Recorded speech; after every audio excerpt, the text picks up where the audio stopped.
I'm from a big city, but when I was a kid, my family always spent weekends at my grandparents' small farm out in the countryside. I used to think the middle of nowhere was totally safe, but this messed me up.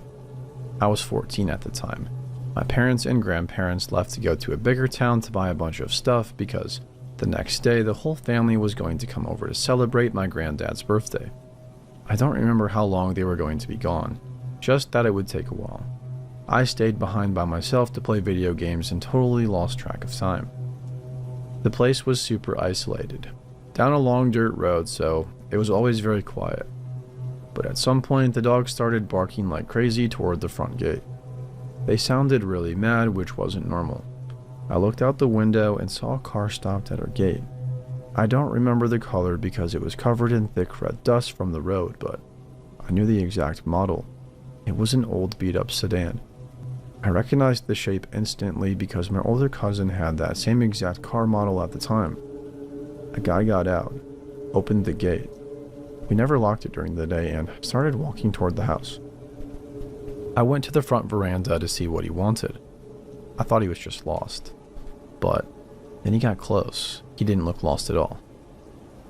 He stopped near the steps, looked me up and down, and then looked straight at the empty space where my dad usually parked his truck. He asked if my dad was home, saying something about a fence job or some repairs. I don't remember his exact words, just the excuse. Since I was a city kid, I knew better than to say I was alone in the middle of nowhere.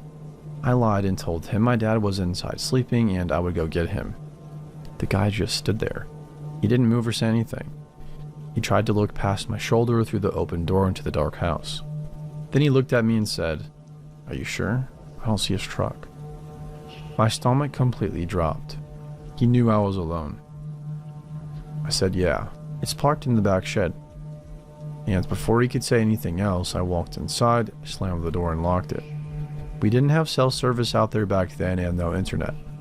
I was terrified. I grabbed my air rifle that I used for plinking targets around the farm, ran into the bathroom, locked the door, and just sat on the floor waiting. I knew I couldn't do much against a grown man, but it was the only thing I had to defend myself. I don't know how long I stayed there, but it was pure torture. The house went completely silent, and I couldn't hear if he was walking around the veranda or trying to get in through a back window. Finally, I heard his car start up and speed away on the dirt road. I waited a while longer before I even dared to open the bathroom door. When my family got back, I told them everything. My dad was furious. My granddad called some neighbors, and turns out that same old sedan has been idling near other houses around that time. A few days later, one of those places was completely robbed when the owners were away. But here's the worst part. Years later, my granddad called my dad to tell him about a news story from that same region. The police had finally caught a duo of thieves who were doing some armed home invasions on isolated farms. They weren't just stealing things when the houses were empty.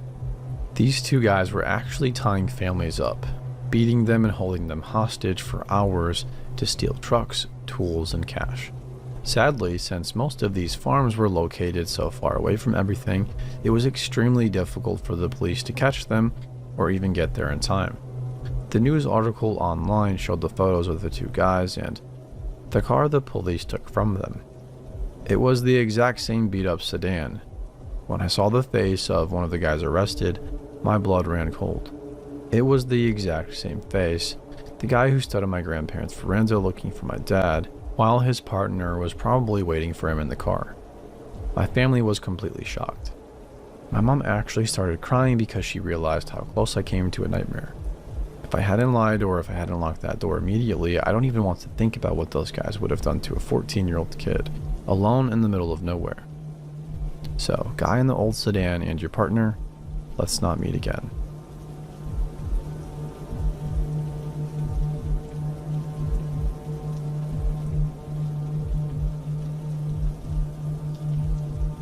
I lived by myself after my sophomore year of college. In my third year, I lived off campus in an apartment complex that was gated and required a key to enter. Most of the residents were students. A few families lived there too. Brian was a kid who lived with his family there. I saw him around when I would go to do laundry, and he liked talking to me. He was in 5th grade that year. He would talk to me and we would chat while I did my laundry. He would tell me about school. It was nice. It kind of made me think back on when I was in 5th grade. He used to ask me what was going on for me. I usually said I was studying. One day he asked me for my email address. He said he started writing stories and he wanted to send them to me. It felt harmless and wholesome. I gave him my email address. He started sending me these little horror stories. There were abandoned houses, killer clowns, and stuff like that. While I was writing this, I just remembered that this was around the time we had a clown problem and there were reports of clown attacks. I respected that he had a hobby. I didn't always respond to his emails, but I always mentioned something to him when I would see him. Then he invited me to his elementary school graduation. I was in the middle of finals. I also didn't want to give up a whole Friday morning, so instead I sent him a Hallmark card congratulating him. I thought that would be sweet enough. The next time I saw him, he did not seem happy. He said something like, "How would it have only been an hour?" and he had seen me spend longer with my friends. I didn't really know what to say to that because he kind of had a point. I think this really crossed a line when he asked me to get dinner with him. He said, "Just me and you." I said, "I don't think so." But he kept pushing, saying things like, "I just want to get to know you better." Even crazier, he was doing this while his mom was there. His mom could hear all of this. I thought she would intervene, but she didn't. She laughed. When your 11-year-old son is pressuring a college student to go out on a date with him after she has already said no, this is a great moment for a parent to step in and help enforce boundaries. I wasn't in that apartment for very long after this. I had one summer session that ended in August, and then I moved to a different place for the next year. I kept my distance. I didn't want another invitation to anything. I gave that kid one-word answers. I avoided eye contact. I also blocked his email address. After I moved out, I didn't hear from Brian for a few months. Then around October, I started getting anonymous letters sent to my new address. I opened the first envelope and the note said, "It is so easy to follow you. Can you hear the footsteps behind you?" I felt nauseous. I am uncomfortable even remembering that moment now. Then I got a second letter that said, "I know what you did. It is funny how you think it is over." I had read enough of that kid's stories to recognize his writing when I'd see it. This was the way the characters in his stories might speak. I knew instantly that he was the one sending me these letters. I felt ridiculous calling the police, but I did. Imagine calling the police and telling them that an 11-year-old might be sending you anonymous threatening letters. The police told me there was nothing they could do because no laws had been broken. They could not trace the letters. They also said these letters were more common than some people realized and that there was no concrete evidence to believe they were from that kid. They also told me that sometimes these kinds of letters come from senders that the recipient had never even met before. I guess the police were right. There was no way to prove it, but I know for a fact that kid sent me those letters. There was never a third letter. I never heard from him again. I think he moved on to something else. I wish the cops had taken it more seriously, but I understand why they didn't. It is hard to investigate a situation that does not have any evidence.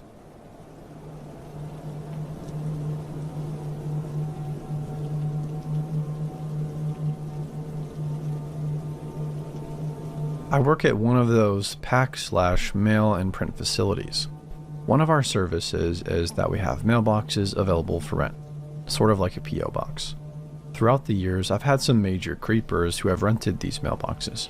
Lots of people are renting a box for several years ahead of time while they serve jail time. Lots of sex offenders. This story is about one guy in particular who I referred to behind his back as Stanky. Stanky is a play on this guy's last name and the fact that he always smelled wretched. He either reeked so badly of cheap cologne that you had to squint your eyes to keep them from burning, or he invaded your nostrils with such an intense and completely unhindered body odor that you were left wondering if he might have bathed in some spoiled food. He was quite literally a greaseball, gelled up hair and oily face. I always feel compelled to mention that there was a man in his mid-30s who wore Ed Hardy and Affliction gear like it was his job. He either pulled up to the store in the tow truck he drove for a living or his beloved Harley. From the first day I met him, I had a bad feeling. However, for some reason or another, I just brushed it off as, ew, what a nasty creep. He would come in every few days and claim that he didn't have the key to his mailbox and ask me to fetch his mail for him. This required my petite self to scale a low shelf in order to reach his mailbox on the top row. He often would peek around the corner to watch me during this process and have a good laugh at me. I guess he thought he was flirting. After a couple of weeks of this, I put an end to the mail fetching and cut him a new key. Sometimes he would come in and need a postage stamp, or make a single photocopy, or even ask a question he already knew the answer to, such as, "Do you have a fax machine here?" And he would linger and stare a little bit while smelling up the place. Eventually, he cornered me and another female co-worker to make his move. "Would you lovely ladies like to go to this concert with me tonight? I've got a couple of extra tickets." I politely informed him that I had other plans. When he persisted, I told him I was not a big fan of live music. Total lie, I'm actually a musician. He then accused me of being one of those people who only listen to Marilyn Manson. I didn't bother correcting him. I just agreed. I said Marilyn Manson made great music, and that I didn't care to discuss it any further. Nothing was seen, nor heard, nor smelt from Stanky for a few weeks. Then one day, he rides up on his Harley with this really young-looking girl in the back. Hopefully she was 18, but she looked 15 or 16. They walk in the store together, completely groping one another to check his mail, and then retreat back to the parking lot. Stanky gets on his bike and the girl straddles him, and they start making out and fondling each other intensely within full view of everyone in the store and people driving past on the busy highway. They eventually leave to go be nasty in private. Gross. Shortly after that incident, I made the enormous mistake of perusing around the sex offenders registry. Guess who I found? One count of aggravated voyeurism / peeping in 2002. One count of committing a lewd act upon a person in 2007. Great, so now it's official. He's a convicted creepster. This obviously made me feel way more uncomfortable about him, but for some reason, I just felt this kind of sense of security within the walls of my job. I was rarely alone in the store, and I just thought, you know what? Could he really do anything? He wasn't in the least bit threatening to me. Just weird and gross. Plus, I mean, if he got too mouthy, I could always just shout, "Hey, I know you're a sex offender, asshole," for everyone to hear. So a few days later, he comes into the store again smelling bad. Not just body odor, but the BO of someone who just drank a handle of bourbon. He walks right up to the counter and leans over to my face to ask me if I'm interested in joining his new co-ed touch football team. To be honest, I don't think I've ever laughed in someone's face so hard in my life. I couldn't help it. The thought of playing touch football with this guy was too much to handle. I was laughing so much that I actually got a little bit of spit on his face that he had to wipe off as he walked out looking angry. Probably shouldn't have done that. That weekend, I was out late drinking with a big group of friends in a heavily foot-trafficked part of downtown. After the bars close on this trip, it is total chaos. Hundreds of drunks and several police cars with blue lights flashing. I am somewhat stumbling down the sidewalk, sort of lagging behind my friends. Then who do I see? Of course, I try to do the whole put my hand next to my face, maybe he won't see me thing, which didn't work. As I get closer to him on the very crowded sidewalk, he immediately recognizes me and starts yelling, "Hey girl, what's up?" To which I don't answer and I try to pass him by.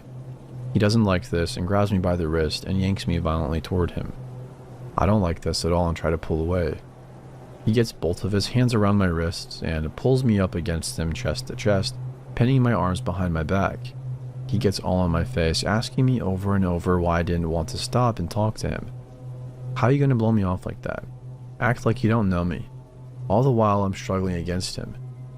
After the 2 seconds it took for the shock of being grabbed to wear off, I started yelling. Pulled away, kicking and screaming, every filthy obscenity in the book. After I made a huge scene, somebody came up behind him and clamped a hand on their shoulder. I didn't really see how or why, but I was released and I ran to catch up with my friends who never even noticed I had been briefly missing. I haven't seen him since that night, That is, in person anyway. I saw him on the front page of our local newspaper a couple of weeks later with allegations of assault. Trust your instincts with people. If they seem shady or creepy or violent or unstable the first time you meet them, it is probably for a damn good reason. Trust yourself and take care of yourself.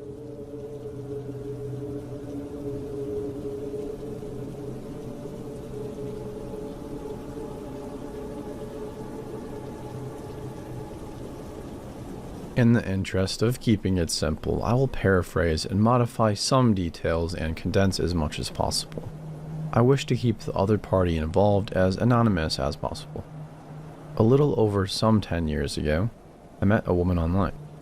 Finding common interest, yet great distance, made a lot of daily email. Being the typical dumb guy, I was flattered when she offered to travel across country to visit at her own expense. She was younger than I, and my fear of my own advancing years and potential solitude seemed to be at a reprieve. Skipping through many chapters, she moved in with me after a year's time. In the beginning, everything was great, but there was always something not quite right with her. I found myself making excuses more frequently. I became more secluded and withdrawn from family to please her. She had a lot of weird mood swings. I found out more of her history. She had psychiatric care before and had been on medication for years, then stopped taking it after telling me in a big confession. Each day is getting progressively worse over time. Severe bipolar manic depressive. Oh man. I have plenty of doctors of my own after a car crash in the late 90s. One is a pain clinic. My job has a special license and, to keep it, a clean record. In knowing this, I got blackmailed on a daily basis to get pain medication from me with various threats that would send me to jail. After all, the guy is always the evil abuser, right? And the woman is always the victim. Despite reality. In the last year of it all, we both went to jail twice, as I got attacked when I said no. The gory details fill a phone book-sized volume in small print, but I will spare you. She is gone now for good, back to where she came from, and charges were dropped for both parties. I never could get her to just go to a doctor of her own. People will second-guess me and judge me. My own parents still do, asking why I was so stupid to stay with her for so long. How could I put up with it? I almost lost everything I had. It's amazing what the mind can put up with and what extremes you are willing to go to when you keep justifying the motives. It gets more and more insane until you do not recognize yourself after a while. Although I am deeply saddened over the reported state of her continued untreated mental condition, other than health, I am very happy in general about life itself. I just had a surgery called a spinal fusion. After being hit over the head with a frying pan lid, both arms were getting numb. That is now better, so it's all looking up from there. I have heard love described one time as putting up with someone else's crap, even to the point that it almost kills you. If you meet someone online, just leave it like that. You could die.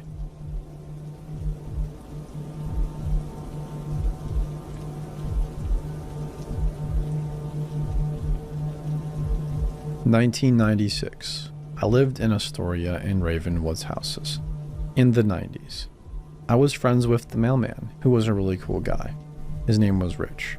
What happened after New Year's was crazy, and for months I saw this man deteriorate into a killer. Rich was an all-around cool guy. He was a good-looking, charismatic mailman who delivered mail around our neighborhood. His baby's mom lived in my projects and Ravenswood houses. He would say hi to everyone, and on Christmas, no matter how poor people were, they often left him a tip in cash because everybody liked him. Rich had a dark side to him that involved a fight where he beat his baby's mom and got a restraining order. He broke her orbital bone during an argument. During that year, his girlfriend would often walk around with 2 black eyes or a swollen cheek. He was beating her. He didn't show up for 2 weeks because of some departmental procedure, suspending him till they found out what the case was about. I saw him 2 weeks later, and Rich was less cheery. The new year brought him a child support garnishment for his kid and legal problems, not to mention problems regarding custody. A few months passed, and I saw him staring into the distance at the hot sun. He didn't look too good.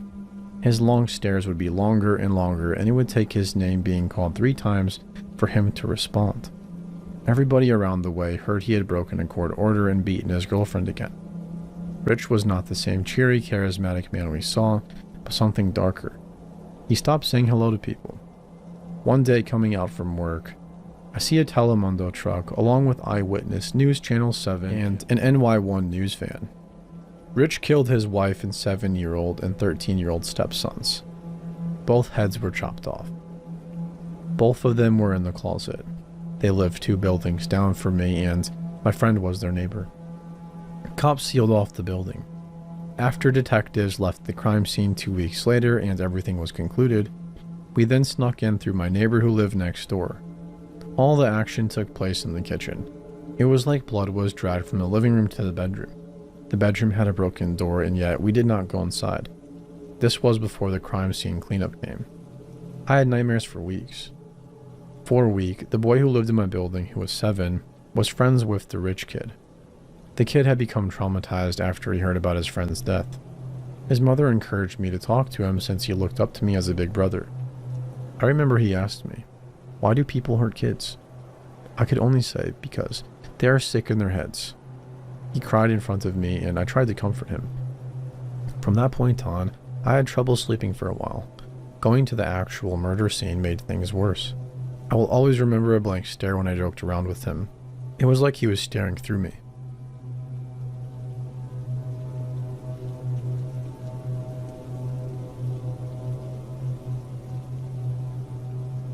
So, in case anyone has heard or experienced something similar, this happened around 2005 to 2009 in San Diego, California. I don't quite remember my exact age at the time it happened, but I was probably 9 to 12 years old. It was a boring night, so my mom, little sister, and I decided to go to Walmart just to get out of the house.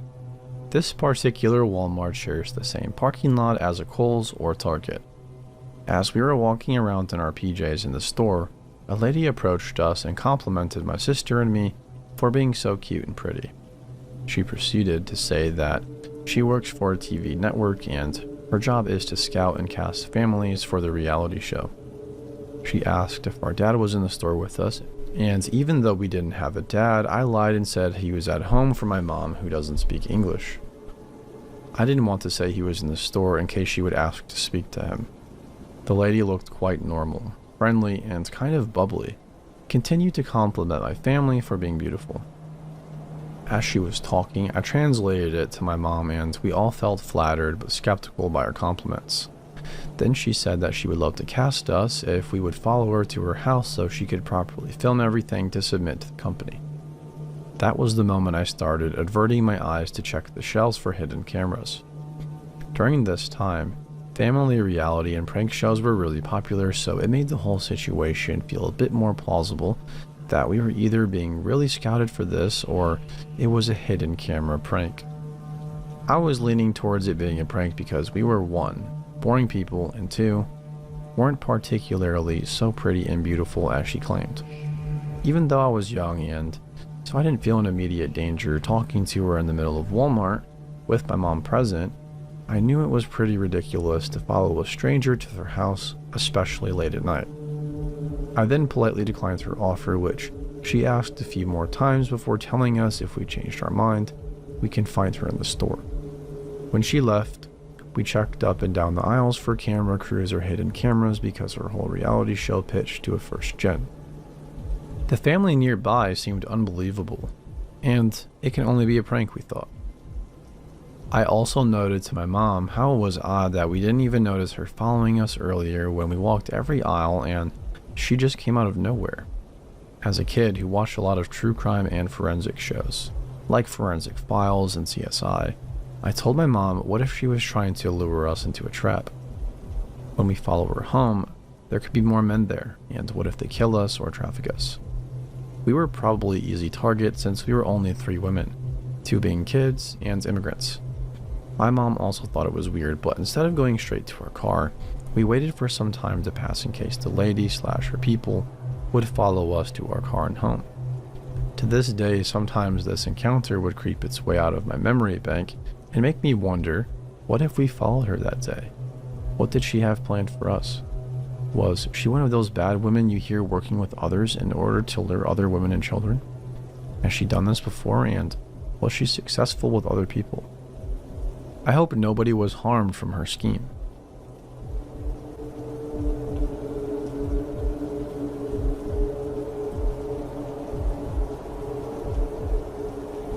Germany, 2014. After 2 years of stagnation, I decided to do something with my life, and despite my parents' opinion, I moved out. I also decided to continue my education, but in order to do so without help, I had to start 2 jobs. That's how I ended up in the basement with my roommate Ryan. The whole house belonged to his parents and had 2 floors plus a basement. The second floor was occupied by an older couple. The first by a woman who I saw twice during my whole stay. The ground floor was empty. Honestly, living there was awful.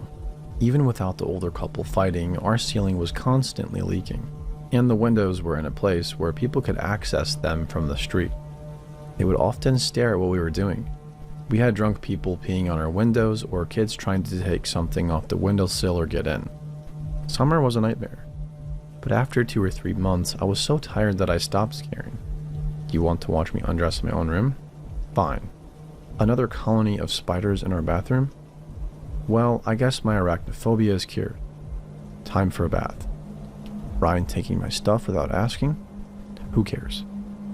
2 years later, it's 2014. August, and I'm sleep deprived. But I finally have a week off. No studies, no work or responsibilities. Just some good rest. So I lie in bed and sleep all day, but around 4 p.m., I start hearing sounds. Lots of shuffling, slamming doors, and quick footsteps. Before I was fully awake, the door to my room opened. Someone grabbed me and started shaking me, saying, "Get up." Okay, I opened my eyes. My first and only thought? Ryan. This man looked nothing like him. Ryan had long black hair, was very thin, and always wearing a green hoodie. This man was much taller, more muscular, and bald. But yeah, my brain saw all of those differences and still thought, Ryan. I remember saying, "What? Can't you see I'm trying to rest?" And then I turned on my left side. Ryan didn't leave though. He tugged me again, still saying get up. I said no way, and then I don't care what you did this time, get out. Though it was probably a lot less coherent and understandable. Well, Ryan left, and I heard him moving around our house for a while and making noise. Then I fell asleep. 2 hours later, Ryan wakes me up again. He's panicked and basically asks if I'm okay. I'm like, what now? Our kitchen and Ryan's room were destroyed. We also lost our laptops, my phone, Ryan's games, and manga. Some food from the fridge, and for some reason, my notebooks and a cheap Bulbasaur figurine I kept on my night table. After this, police quickly arrived, and thanks to the neighbors and their camera, we had footage of a tall bald man entering our property after 3 p.m. Spending a while hanging around the front, and then going to the back. The police were not happy to hear my part of the story. They looked at me as if they were wondering how I managed to survive so many years. Ryan's parents were even less impressed. They spent days complaining about me and making up a story about how I should have fought and protected the house. My parents tried again to convince me to move back, when after 3 weeks the situation only became more irritating. I packed my bags and actually did it. After that, I had a few conversations with police, but as far as I know, the burglar was never found.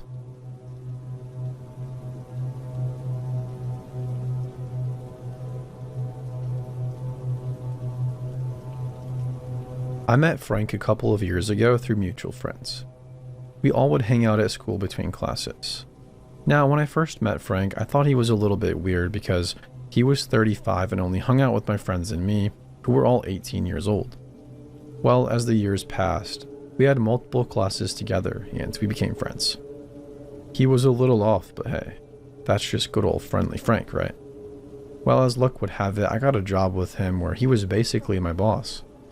One day, we were alone working, and I told him how happy I was that I had just broken up with my horrible boyfriend of 3 years. I guess that was a mistake. Right then, he took off his wedding ring and put it in his pocket and gave me a wink. When I left that night, he gave me a hug that was a couple of seconds too long and told me something like he would watch out for me now. The next day, there was a knock on my door. Nobody ever comes to my house, and I live in the country, so I was honestly a little bit afraid to answer it. I opened the door holding back my huge Rottweiler, who was barking like a madman. And it's Frank. He knows where I live because he picked me up for work when my car broke down before. He has flowers and chocolates and a toy race car. I quickly tell him thanks and shut the door. I still have no idea why he gave me the race car, so don't ask. Later, while I'm at job number 2, I get a text. Hey, I'm really happy that you're out of that relationship and we are working together. I know we have had some sort of mutual feelings for each other for some time now, and I feel like now is our chance. Being around you makes me feel young again, and I want that feeling forever. I have separated from my wife so we can pursue our relationship. This is great, see you at work. What the heck? I started shaking and felt a little bit sick to my stomach. I never gave him any reason to think that I liked him any more than a friend. In fact, the whole time I knew him, I was in a relationship. I stopped showing up to job number 1, and that is when the calls, texts, and emails came flooding in. I really need you at job number 1. Please come back. I'm sorry if I offended you. I thought you liked me. I divorced my wife for this. Please call back. I sent him one last email that clearly said he had completely creeped me out and I wanted zero further contact with him. I did not want him to contact me in any way. I asked him to please just leave me alone. He still sent me a few more texts, left a few more voicemails, and he actually still emails me every now and then. A week later, he comes into job number 2 with yet another box of chocolates. Frank, I'm not sure if you got any of my texts or voice messages or emails, but you should really come back to job number 1. Me, I already made this perfectly clear, Frank. Do not contact me. Please leave and I'm calling security. So he left defeated. Fast forward a month and we had an event going on at work where the radio station came. If you donated $50, they would play a song of your choice on the radio for someone special. I was working away when I felt that horrible feeling, like somebody was watching me. I look up just to see Frank staring at me. Just then I hear over the speakers from the radio station. This one goes out to Captain Cakes from an anonymous donator. It was Blue Christmas by Elvis. I run into the back holding back tears and call security. They already knew the whole situation with Frank, so I just updated them. And they went and stood by him until he felt uncomfortable and left.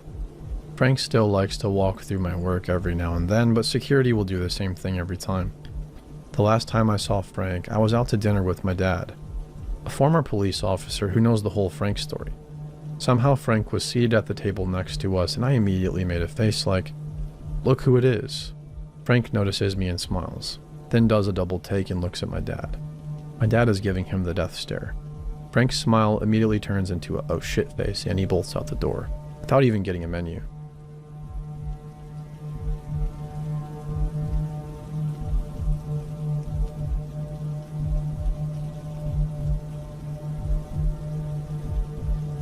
A week or so ago, I went for my very first job interview. It was a 10-minute bus ride away, and I happened to get a seat alone because it was like 10 a.m., meaning rush hours were well over. So there I was, 18 and all dressed for the occasion and looking kind of like Amy from Brooklyn 99. That's how I dressed. I was sitting there minding my own business, listening to music when I made eye contact with him.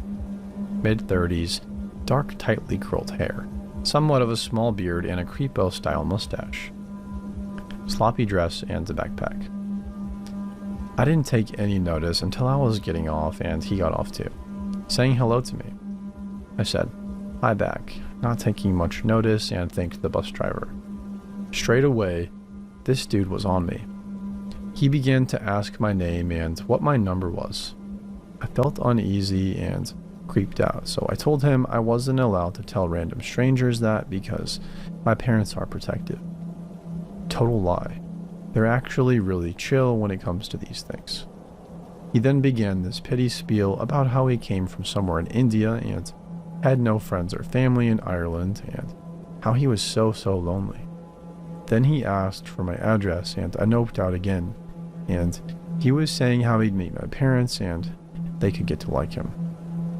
I instantly lied and said my interview was soon when really it actually wasn't on for another 50 minutes. but screw it. Made a good impression by being early. I came out afterwards feeling good, and this dude was freaking waiting outside for me. He began to stroll around with me and followed me into the pharmacy because I needed to buy something.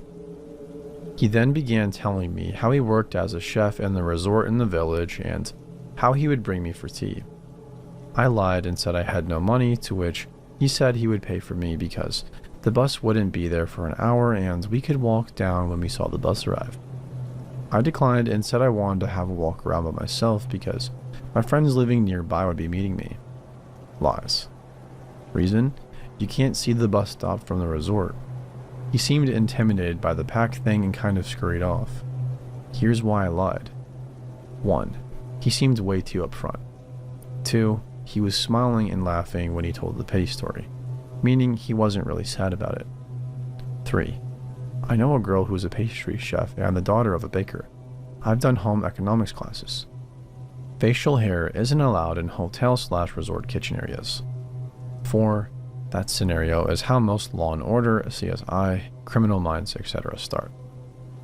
So, cut to a while later, I'm hanging out at a bus stop, and the bus arrives. Guess who doesn't? That dude. So, to the random dude who followed me around the village, I hope we never meet again.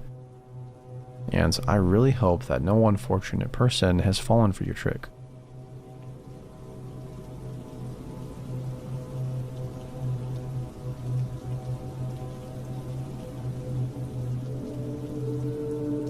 This happened in 2011. I had just gotten out of a rough relationship a few months prior to this happening. My friends encouraged me to try dating again, so I caved and made a profile on the website called Plenty of Fish. I was surprised with how many messages I'd received within the first few hours. Most were just people saying hi or asking to hook up, but I wasn't looking for that, so I ignored those messages. After about a week, a guy roughly an hour away from me messaged me. He was cute, so I messaged him back. The conversation was pretty casual at first. He asked if I'd like to go for a coffee sometime. Not thinking anything of it, I said sure. He started to get pretty pushy and asked when we could grab a coffee. I told him I don't have my own car, so I would have to borrow my mom's car to meet up with him. He offered to come pick me up, but I wasn't comfortable with that idea. The next message made my blood run cold. It read, "I'm sure your hometown isn't that big. If I knocked on a few doors, somebody would be able to tell me where you lived." "Are you crazy?" I replied. "I'm sorry, but that's pretty creepy." That just made him mad. He messaged me multiple times after this. They said, "You know I have a gun. I could shoot you and make you disappear. Nobody would look for you. And you're nothing but a dirty slut. I could kill you, throw you down a well, and no one would ever find you." I was really scared at that point, so I asked him to please leave me alone. He replied with the following, "I know where your hometown is. It's not a big town. I can find you." At this point, I'd had enough and I blocked him. I reported the account to Plenty of Fish and deleted my account. I was really on edge for the next few weeks after the fact. I was afraid he was actually going to come look for me.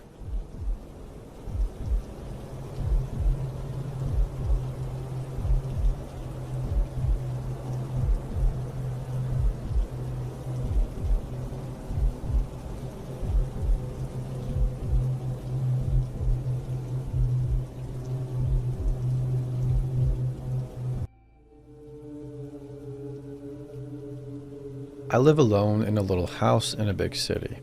Kind of a rough around the edges neighborhood, but I've lived in the area most of my life and my block is tight-knit in spite of half of it being vacant or abandoned. It's also a city that, like many others, tragically has a lot of folks living out of cars and RVs, trying to eke out an existence. So I shouldn't have been too surprised when, back in October last year, I got a text from a neighbor. "You might want to take a look out your back window." About 10 feet away was an enormous 40-foot motorhome in the dead-end alley, sitting right on the edge of the small cliff that is my unfenced backyard. Having lived in urban areas my whole life, I'm no stranger to odd things happening immediately outside my window, but this did feel a little bit more intrusive than living in a ground floor apartment. No thanks to my back window being my bathroom window. It sat there for a few weeks without anyone paying much mind. A few neighbors speculated it might have been someone working on a couple demolition and construction projects in the neighborhood. A supervisor from out of town, perhaps.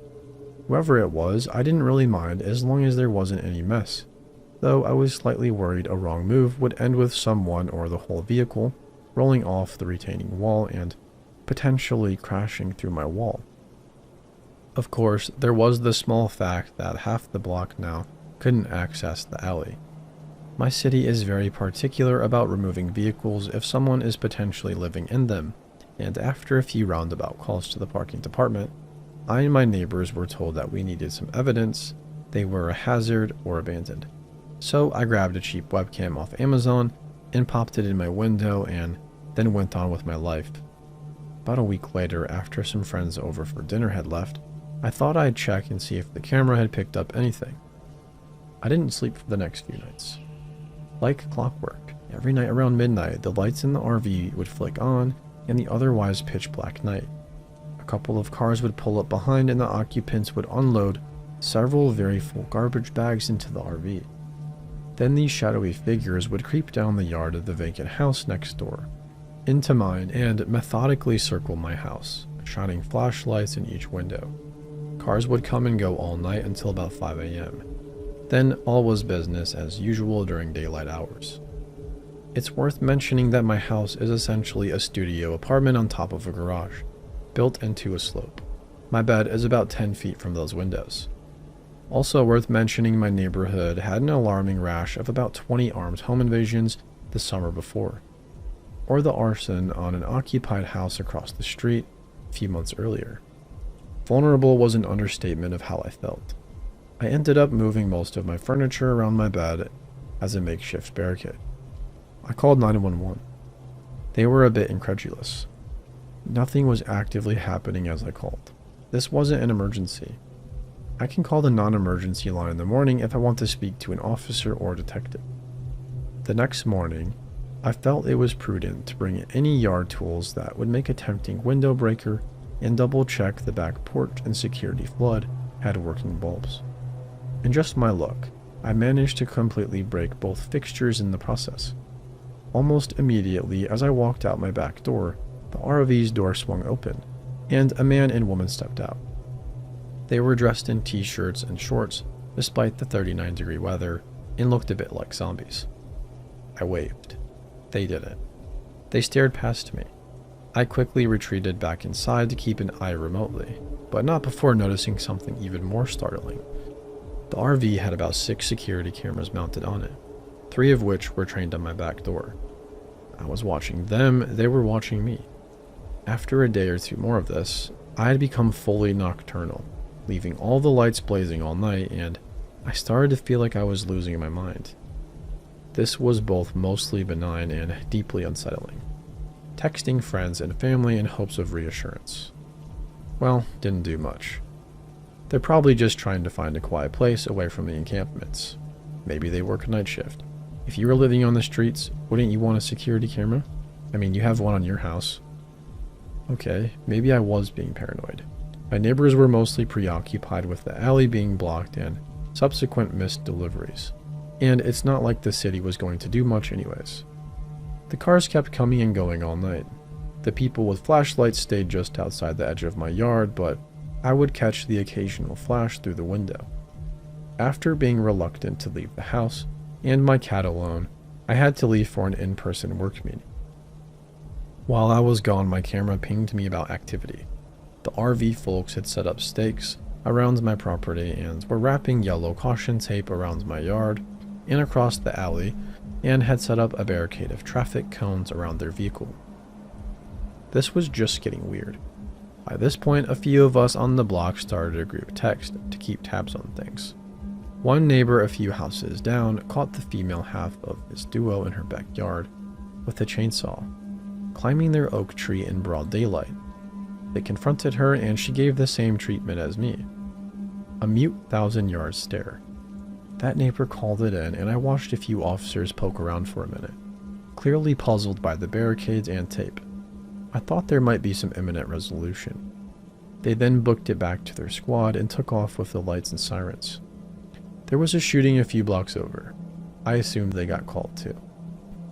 Another night goes by, punctuated by the RV's alarm going off every couple of hours and the engine revving menacingly, though nothing out of the ordinary. At least this ordinary. I take my mid-morning nap I've become accustomed to over the past week, only to be woken by the loud, angry yelling. I pull up the camera feed.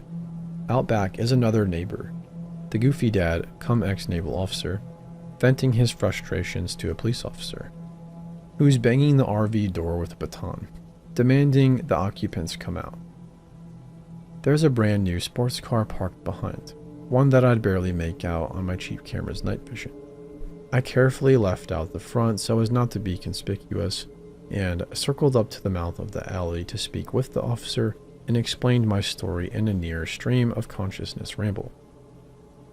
Did you see them leave? Nope. I played back the camera. The sports car showed up around 5:30 a.m. and nobody had left since. He said the car was too new to have a current registration and the RV was registered to a deceased person 4 counties away. Suspicious, but nothing outright criminal, but he'd ticket them with a 24-hour tow notice. As he was typing up the ticket, the sports car came barreling down the alley in reverse, nearly plowing into the cruiser, and I was told very sternly to leave immediately. I ran home and pulled up a police scanner feed to try and glean some information.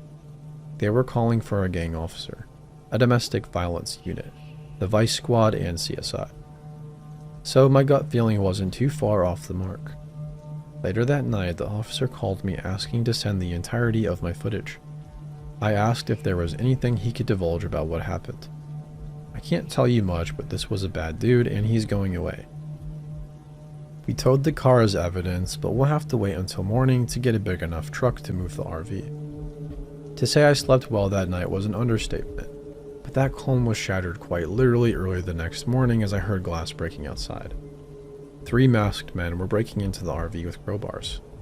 One was up on a ladder, sawing through the roof with an angle grinder.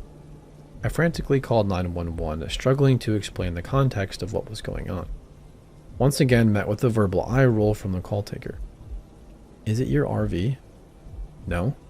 Sir, you can't report a stolen vehicle that isn't yours. I hung up and tried again, hoping to get someone else on the other end. We have a wrecker dispatched to that location. Are you sure these aren't the new tow operators? Sure enough, just as these guys managed to get the RV started, the tow truck was coming around the corner. They booked it so fast, it ripped up the gravel, and it's a miracle it didn't end up through someone's wall. Well, whatever. The absolute freaking heck happened is seemingly over. Seemingly. Again, seemingly. I suppose this is an epilogue of sorts and by far the most unsettling part of this story. I quickly upgraded my crappy camera to a couple commercial grade ones with smart object detection, synchronized floodlights and automatic sirens, hoping I would rest easy.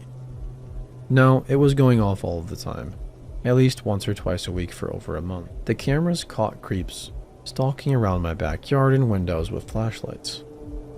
There were also plenty of other times cars were idling with the lights off in the alley for unsettlingly long periods.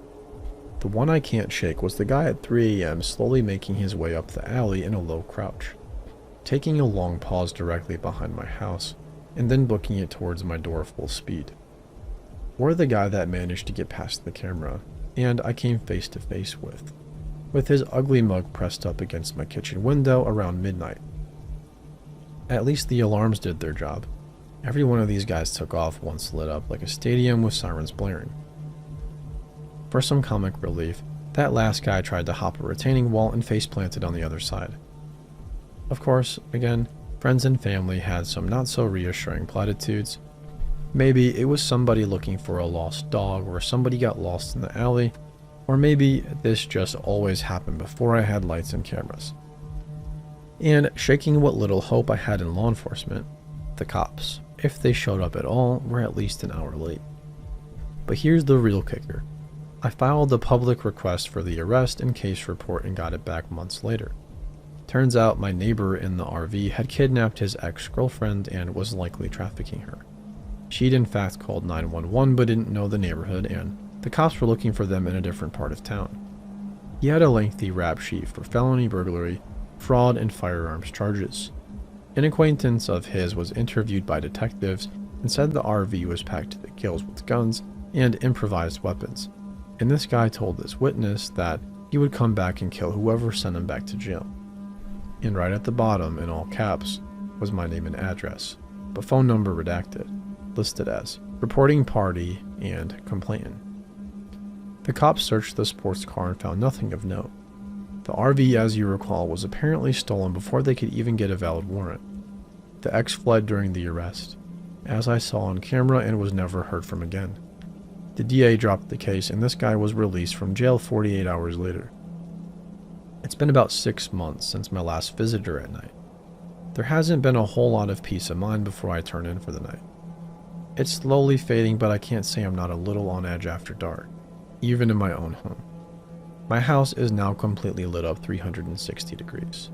I put various dents or spiky plantings around my windows and the perimeter, and I sleep with a rifle next to my bed. But fortunately, new folks have moved into the vacant houses on either side of me, and they also seem like good people. I just don't know if I have the heart to tell them all what went down.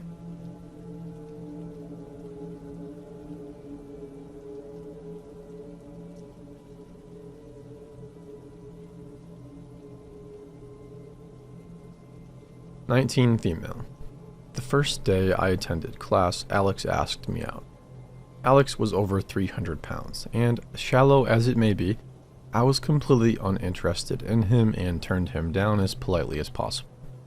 This was not acceptable to Alex, who believed all women 20 years of age or older were either taken or defective, and he required a 19-year-old girlfriend to avoid forever aloneness. Alex made friends with my awful roommate Dirk, who he hated, purely in order to see me every day. He constantly asked me out, and every time I turned him down, I felt disgusted with myself. I was shooting down an otherwise perfectly sweet kid based on what I thought was solely a physical trait. Now, I know that I was probably also picking up on the fact that Alex was not coloring with a full box of crayons. Between familiarity with his presence and my own conviction that I was at risk of becoming a terrible human being, I finally accepted a date. He tanked the date. I mean full on. He would not say a word to me for 3.5 hours until we missed the actual date itself, ending in me walking out. The next day, he was back at my apartment begging for a second chance, but I turned him down again. I told him his behavior said he wasn't as interested as he claimed. Alex set about proving me wrong. Every day there he was. How's your day? What's your favorite memory? Tell me something about yourself. I should have identified this as creepy, but I still thought he was just Dirk's friend, and most of the time, Dirk was snorting aerosolized cheese and generally being a terrible conversationalist. Alex was actually gathering information. From me, from Dirk and my friends, from my teachers. Why? To construct a whole new persona to appeal to me. I knew nothing about him until the day I knew everything about him. Everything was a lie, and those lies sounded amazing. The second date went fantastically, and we began dating exclusively. This drove Dirk into violent lunacy. Alex's web of lies. We were dating 3 weeks when Dirk tried to cut my brake line. Alex, of course, offered to let me live with him.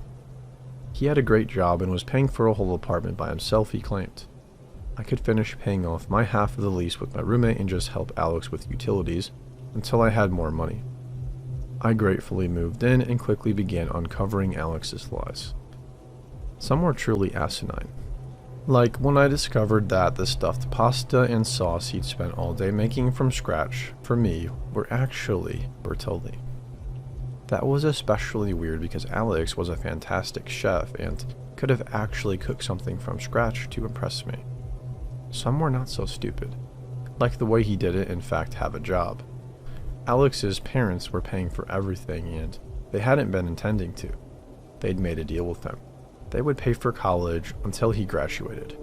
For the first year-long lease, they would pay for half of his rent, but he was to immediately get a roommate or a job, and once the lease was up, he would be responsible for his own room and board. Yes, they were rich. As I moved in, he called them to brag.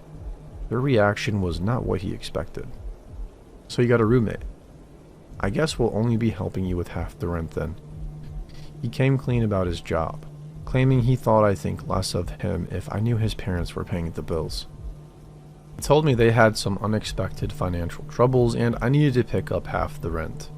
I was now paying for half my former roommate's rent and half of Alex's, but I just thought it was some bad luck, not his fault. Then of course my lease with Alex was up, and when we renewed, his parents unexpectedly cut him off and I was paying for everything. More bad luck, he assured me. I wouldn't find out about his deal with his parents for years. Alex stalks other women. He met a girl named Amy online in a role-playing game we played together. From the moment he met her, he refused to game with me. Soon, he was refusing to speak to me. I couldn't even take him out to a movie. He needed to be home at his computer, and he needed all of his attention free in case Amy spoke to him. If she wasn't logged in, he was frantically e-stalking her, saving all the information off her social media sites and grilling her friends for more details. Soon, he only reacted to me to negatively compare me to Amy. Meatloaf? Amy made her boyfriend steak today, or Amy would look better in that bathing suit than you, or Amy just dyed her hair. You never dye your hair. He refused to admit that he had feelings for Amy, so I asked to meet her, in-game hoping that my presence would temper the situation a little bit.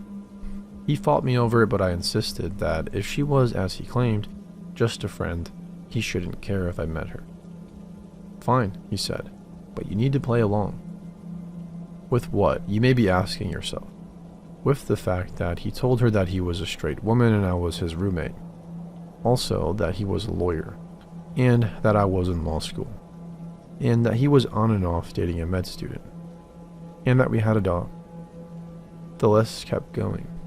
I asked him why he told this woman so many lies. Why? Because in his research of her, he determined that this persona would make her trust him the most. And you need a lot of trust to have in-game hot lesbian sex apparently, with someone who is definitely not secretly a dude. I looked at this new character and saw a skinny little buxom lingerie-clad woman. I was tired of him ignoring me. He could still play the game, but he had to get back on his dude character and play with me. He whined but switched tunes. However, through the entire quest, he was silently tapping away, refusing to speak to me. Then Amy showed up. What the heck is this? I demand. I needed someone to talk to, he cried. Alexandra? Amy asked. Why are you on a boy character? Oh, because my roommate was so sick of being hit on by horny dudes, she asked me to escort her around for a while. He replied. I rage quit. The next day after I returned from work, both our accounts had been cancelled and our games uninstalled. He never mentioned Amy again. I never saw another stalking play out to that degree, but there would be many times he'd completely check out and refuse to leave his desk, compare me to strange women, randomly cancel game subscriptions, and exhibit other suspicious behavior. The one true human rears his fat head. Alex, despite his foibles, skated just shy of being worth breaking up with for 2 years. I think he was really trying to suppress his entitled behavior out of fear of loneliness, but he eventually began to revert. He'd always been jealous of my time, but soon he began actively alienating me from my friends. He would try to convince me that they were bad influences or go behind my back to start fights between us. He would physically bar me from seeing them by suddenly needing the car, feigning an illness, or scheduling a date at the same time, and asking me who was more important to me. Soon, I lost all actual perspective on the state of the relationship, pared down to nothing but people who insisted that Alex was the best thing for me. He began to feel entitled to me and my support and gradually stopped putting any effort into the relationship. Despite my lack of perspective, I wasn't completely blind and began to question what was happening. He convinced me that the degeneration of our relationship was my fault, that I was the one not treating him as he deserved, and that he was beginning to doubt I loved him anymore at all. I asked him what I could do, and he responded with a veritable laundry list of demands. He needed me to buy him the new video games as they came out, take him out on more dates, lose more weight, wear padded bras, and save for a boob job, wear nothing but designer suits or sexy costumes, sleep in lingerie, become bisexual, and treat him to threesomes. Alex was a big fan of lists of crazy things. The more demands I refused, the more hostile and bitter he became. His soulmate would do these things for him. Therefore, I wasn't his soulmate. But now we were 21 and all the decent women were taken. And it was my fault that I had cheated him out of his soulmate. She was with someone else now, and he was stuck with me. The only option he saw was bullying me into becoming his perfect mate. Thus began years of gaslighting, lectures, and withholding affection, while he and all of his friends convinced me I couldn't live without him. One day, Alex announced that our faltering relationship would be fixed if we moved so he could attend a trendy school where he would finally earn his degree. I asked if his parents were alright with paying for this much more expensive school, but he assured me that they had spoken and were very supportive. And by that, he meant that 4 years ago, they agreed to pay for the associate's degree he still hadn't earned. So we moved. I transferred jobs and he enrolled in this new school.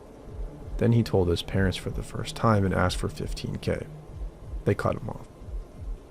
The breakup. Alex took out a bunch of loans and went to school anyway, where he met Madeline, and promptly became obsessed with her. This was a problem because his previous fixations were all women on the internet he didn't have access to. Now the only thing standing between him and sweet, sweet sextings with the object of his obsession was that she didn't want to be another woman. And that was of course also my fault. His bitterness toward me became overwhelming.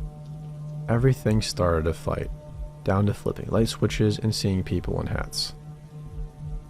I told him that I really couldn't handle all the fighting, and if we didn't do something about it, the relationship wouldn't survive. He immediately blurted out that we were breaking up, and it was my fault for bringing up such a serious topic when relationships were supposed to be fun. He ran off to Madeline's apartment before I could get a word in. When I tried to move out, he said that if I left and stopped paying the lease, he would default on rent and ruin my credit, so I just moved to the couch and waited out the lease. I would habitually wake up to him licking me.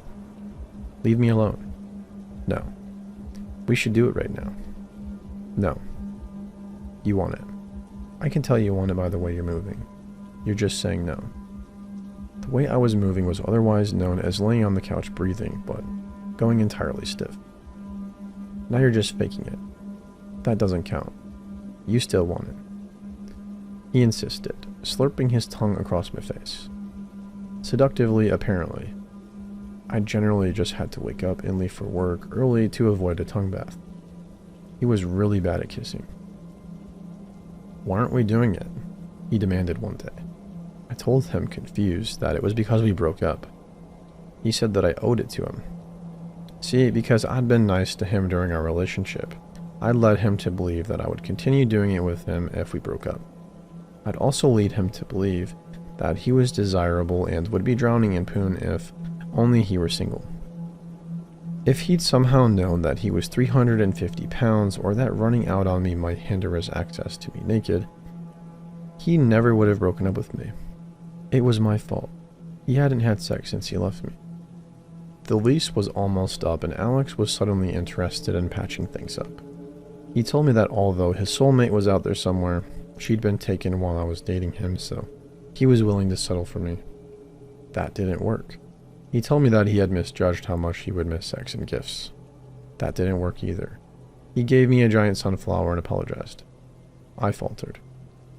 1. This wasn't a lame monotone apology claiming that whatever he did, he would try not to do that anymore. He actually itemized all the things he'd done that had hurt me, demonstrated that he understood why I'd been hurt by his actions, and admitted he's done them for selfish reasons. 2. Giant sunflowers are magical and they make me feel like a tiny sparkly pixie. I said I would consider taking him back if he admitted to all the lies he'd told me over the last 5 years. This is when I learned pretty much all of the information here. The deal he made with his parents, the fact that he completely made up his past to attract me, and other major lies. He promised to change and be the boyfriend I deserved. Idiotically, I took him back. He made a huge gesture to get our relationship back on track, so I did too. I put him back on the lease and immediately found out I'd been played. He reverted back, claiming that he'd made an effort to be my perfect boyfriend, but I hadn't tried to be his perfect girlfriend. Because why wasn't I bisexual yet? Why hadn't I gotten a boob job? And why wasn't he having a threesome right now? If I wasn't going to make an effort, neither was he. He went right back to picking fights about people and hats and demanding I fulfill his insane list of desires. I was pretty much emotionally busted at this point. Alex was just going to trick and lie to me to get whatever he wanted, and I was stuck with him forever. Maybe that's what I deserved. At about that time, my old friend Vincent contacted me, saying he'd be in town and asking me if I wanted to hang out. I asked Alex if I could, and he replied that of course I could see my friends. It wasn't like he was controlling or anything. Alex obviously began slandering Vincent and making it difficult to see him, but I managed to make it anyway. While I was hanging out with Vincent and his friends, Alex began blowing up my phone. He'd been so upset by my absence that he ate so much that he got sick, drank too much, and gave himself a bad perm. You read that. He reduced me to tears on the phone, demanding an apology for every stupid, self-destructive thing he'd done. When Alex finally hung up on me, I apologized to Vincent for ruining the get-together. He just said, "You don't have to be sorry." I just kind of blinked at him, went home, and broke up with Alex. I've been married to Vincent for 5 years.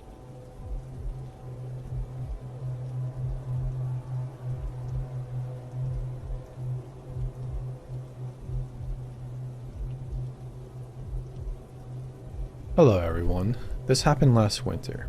If the story is misplaced, I'll move it, but I think it will fit this subreddit. So I'll start by giving you a little bit of background. I am, like most girls here, a really short, skinny girl. I attend school in a pretty well-off neighborhood, but it's really on the border zone. So you have the middle-high class on one side of the avenue and the extremely poor people on the other. A few other friends and I usually wait for the bus on the poor side of the avenue, and I think I should mention that the bus stop is right after the intersection of another avenue, so the red light lasts for a good minute. Luckily, this time I was with Anne. Now, we were waiting and chatting for a bit, and we saw this dude coming. He looked like he was high, and he was sweating even though it was a really cold winter day. He had dirt on his knees and elbows and a glassy look in his eyes. He stops walking and asks me what the time is. I check and told him it's 1:45, as politely as I could. I've been taught that if you can avoid conflict, it's better to do so in the most polite way possible so that you don't upset people. He stops and stares at me for a good 30 seconds and tells me that I have a beautiful set of eyes, I have hazel eyes, and people usually compliment them. I usually grow really awkward at compliments on my eyes because I have trichotillomania, and in consequence have no eyelashes. So I turn my back and try to make conversation with my friend. He walks right up to her and also greets her with a kiss on the cheek and says something about her piercing blue eyes. Then he breaks off into a weird speech. Look, girls, I am simply looking for something that belongs to me. At this point, I thought he was going to rob us, but it turned out to be something creepy. A girl with beautiful light-colored eyes that belongs to me. And I was thinking that maybe you two could come with me, or I could join you wherever you are going. While we were at it, where are you going? We were actually going back to her place to revise for an exam. Now, I look at her quickly but intensely and answer while looking at her. We're going shopping. She got my not-so-subtle hint and agreed. He then said that he would take us shopping.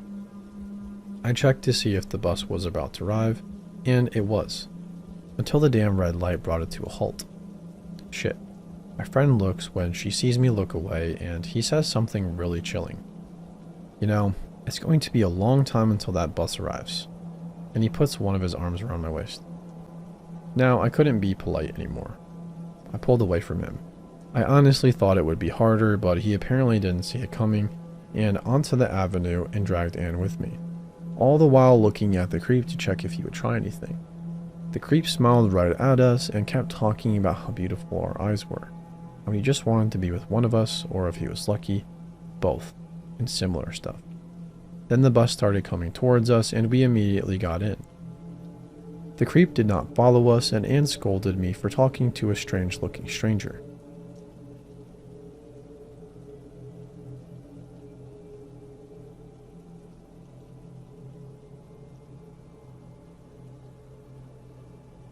I worked in a porn store from 2002 to 2006. It was a small, somewhat poorly run and locally owned. There were two in town, both closed down now, that were owned by the same people. I worked at both of them, depending on where they needed me. It was an easy job. I was in college for the majority of the time I worked there. I pretty much got paid to sit around, watch TV, play around on the internet, do my homework, and occasionally ring up a customer.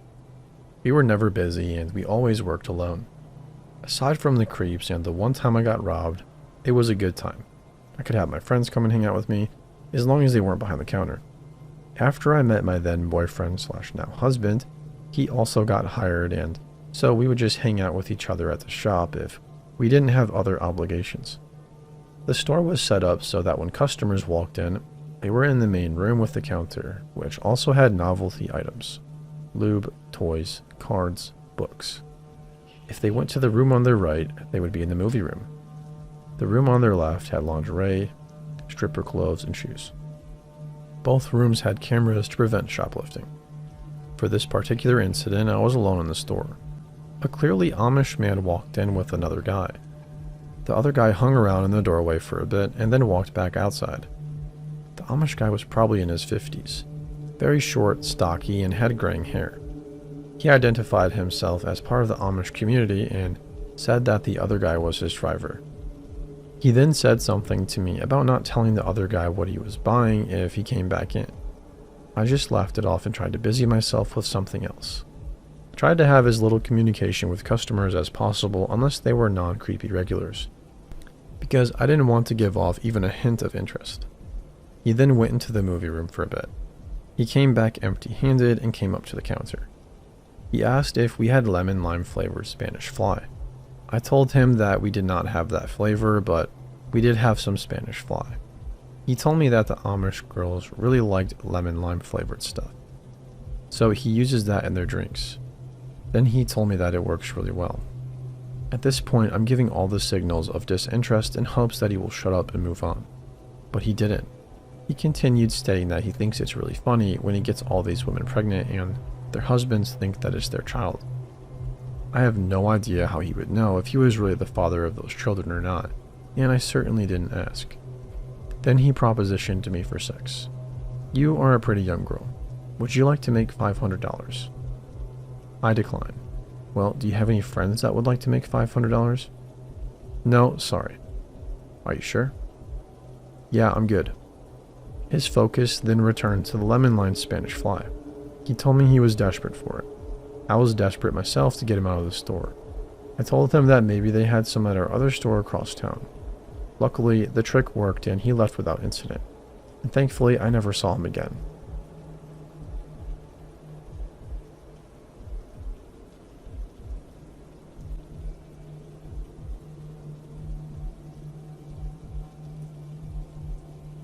Many years ago, when we were young and stupid and full of idealistic optimism and newly married and working shitty mall jobs, my husband and I had a friend in need.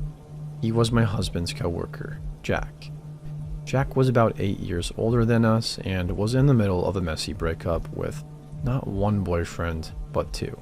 A sort of package deal. They all lived together. He was being kicked out and he needed somewhere to move in a hurry. Our lease was up soon and he offered to pay half the rent if we upgraded to a 2-bedroom and let him move in with us.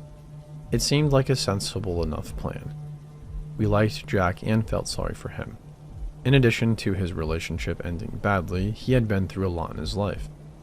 There was the kind of standard stuff, like growing up in a homophobic environment, having to join the army to get an education, and dealing with DADT, and the fact that he was working a shitty mall job and pushing 30.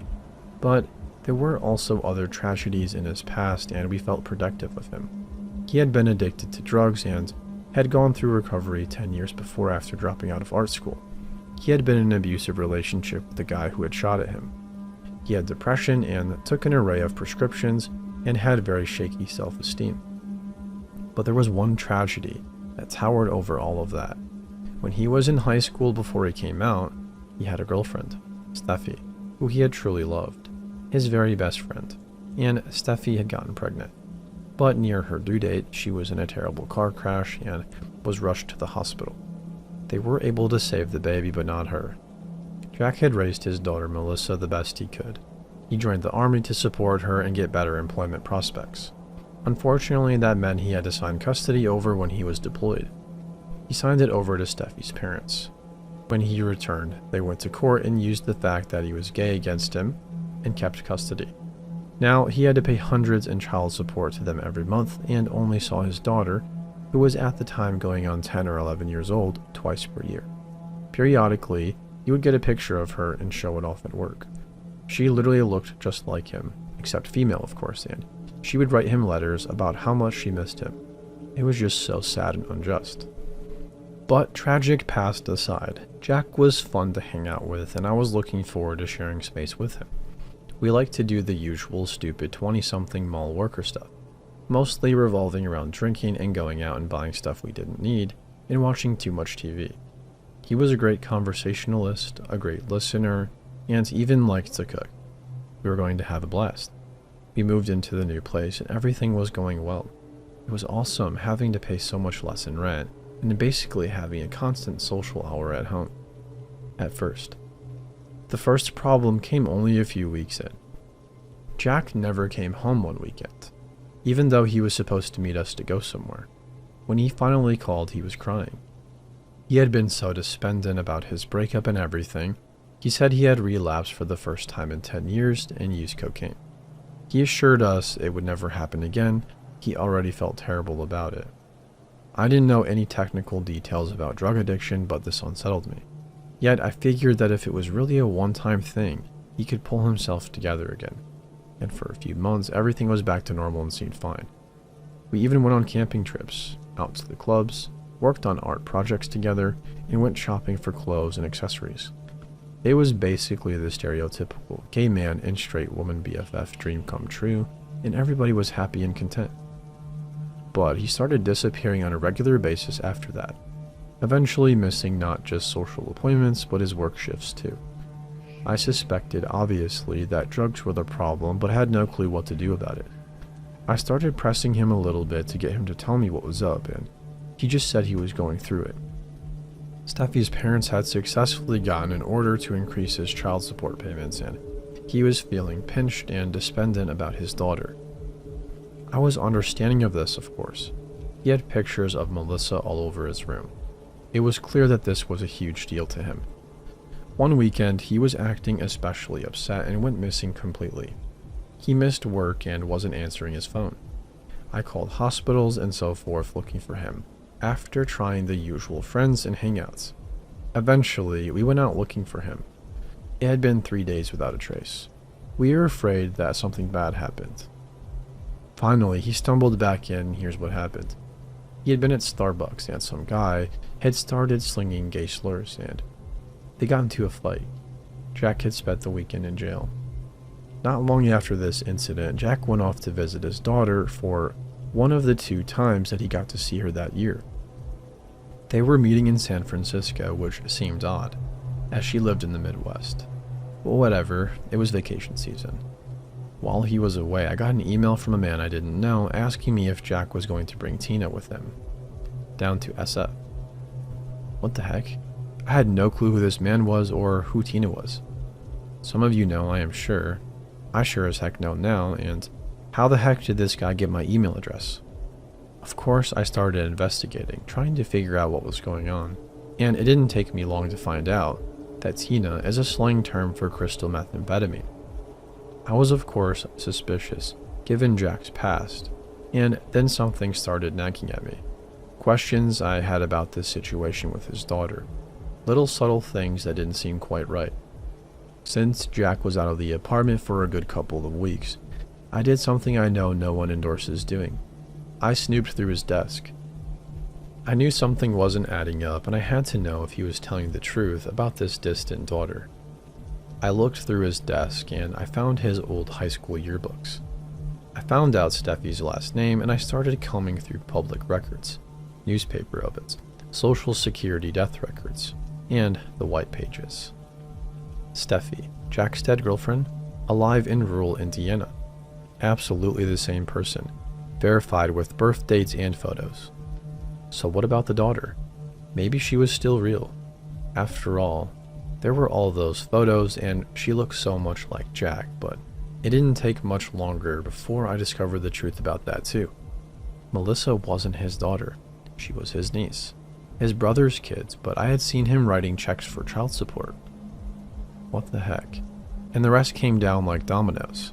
He had never been in the army, he never went to art school, and didn't even go to San Francisco to visit his quote-unquote daughter, but a look through his IM log confirmed, run some drugs and party. Pretty much nothing he told us had been true. It was all one big tragic lie, told very convincingly by a sympathetic character named Jack, and he was coming back in just a day to live under our roof and do who knows what kind of drugs and tell more lies. What should we do? We were trying to figure out how and when to confront him, and possibly kick him out when he returned. We tried to just act normal, and since Jack had such a disarming personality, it was pretty easy to just dissociate what we knew and enjoy joking around with him like usual. We were still trying to figure out how to deal with this situation when Jack had a new crisis come up. He had gone to the clinic and tested positive for HIV. Nightmare come true. Of course, we were there for him as he dealt with this. Held his hand, listened to him talk, gave all the support we could. Though I admit it was in the back of my mind at the time. I wonder if this is really true or if this is another lie to get sympathy. Of course, you could never ask for proof of something like that. And, of course, you could never kick out a friend when he was dealing with such a life-changing blow, so we decided to just sit on what we knew and let him adjust and cope, and then maybe find some trumped-up excuse to move out on our own later in the year. Just quietly slip away. I did tell him I had gotten the weird email, though, and asked him directly if he was using meth. Of course, he said no. He kept talking about his daughter and started agonizing about how he was going to tell her that her dad had HIV, and how if he died, he could at least be left with Steffi. Oh, biting my tongue was so hard, but it would have been just too cruel not to. Then things started getting even weirder. Jack started coming on to me. Yeah, supposedly he was the gayest gay who ever gayed, and of course I was married. Not only that, but to his supposed best friend. I didn't take it as seriously as an affront, accordingly, figuring he was being jokey or ironic at first, but it started to ramp up and it was even more confusing than anything so far. Other weird things started happening. He started wearing really weird outfits, like a hippie skirt. He didn't usually cross-dress, and a fur coat and a fedora. He would go out in public like this. He didn't seem psychotic, and he said it was his form of gender expression. Okay. Our kitchenware and dish towels started disappearing. Completely disappearing. He spent a lot of time in his room and then went out to the woods to think. When he would come back from the woods, sometimes he would be normal, but other times he would be all emotional and would have some story to tell about a weird thing that happened to him. The weirdest was when he came back from the woods with blood on his clothes and shoes, his hair matted, smelling like blood and still cigarettes. He said he had gone to visit friends, a couple who he met through an HIV plus support group, and who had also been dealing with depression. When he got to their house, the lights were off and something was wrong. He broke in the side door and found them both very gorily dead. He called the police and then took off to the forest to have a nervous breakdown. He told this story in chilling detail, talking about stepping in splattered brains and washing it off in a creek while smoking a full pack of cigarettes. But the weirdest part of that episode was how he tried to tell us that they had deeded the house to him so we could all move in as soon as the biohazard crews cleaned it up. What the heck? In the middle of all of this, he lost his job and we had to shoulder more of the expenses. There was no question that he was on drugs now. Obviously, his behavior had really deteriorated. Normally, you would just go to court and evict a roommate with all of this going on, but again, he had been a friend and supposedly just been diagnosed with an expensive life-threatening disease, and yada yada yada. It would have looked really bad to kick him out. And what if he was telling the truth about having HIV? Then we would be heartless. Plus, the legality was super complicated because he was on the lease. We were stuck in a little bit frantic, and every time we would start to get a plan together, he would throw some other weirdness our way. He went to the pound and got a dog.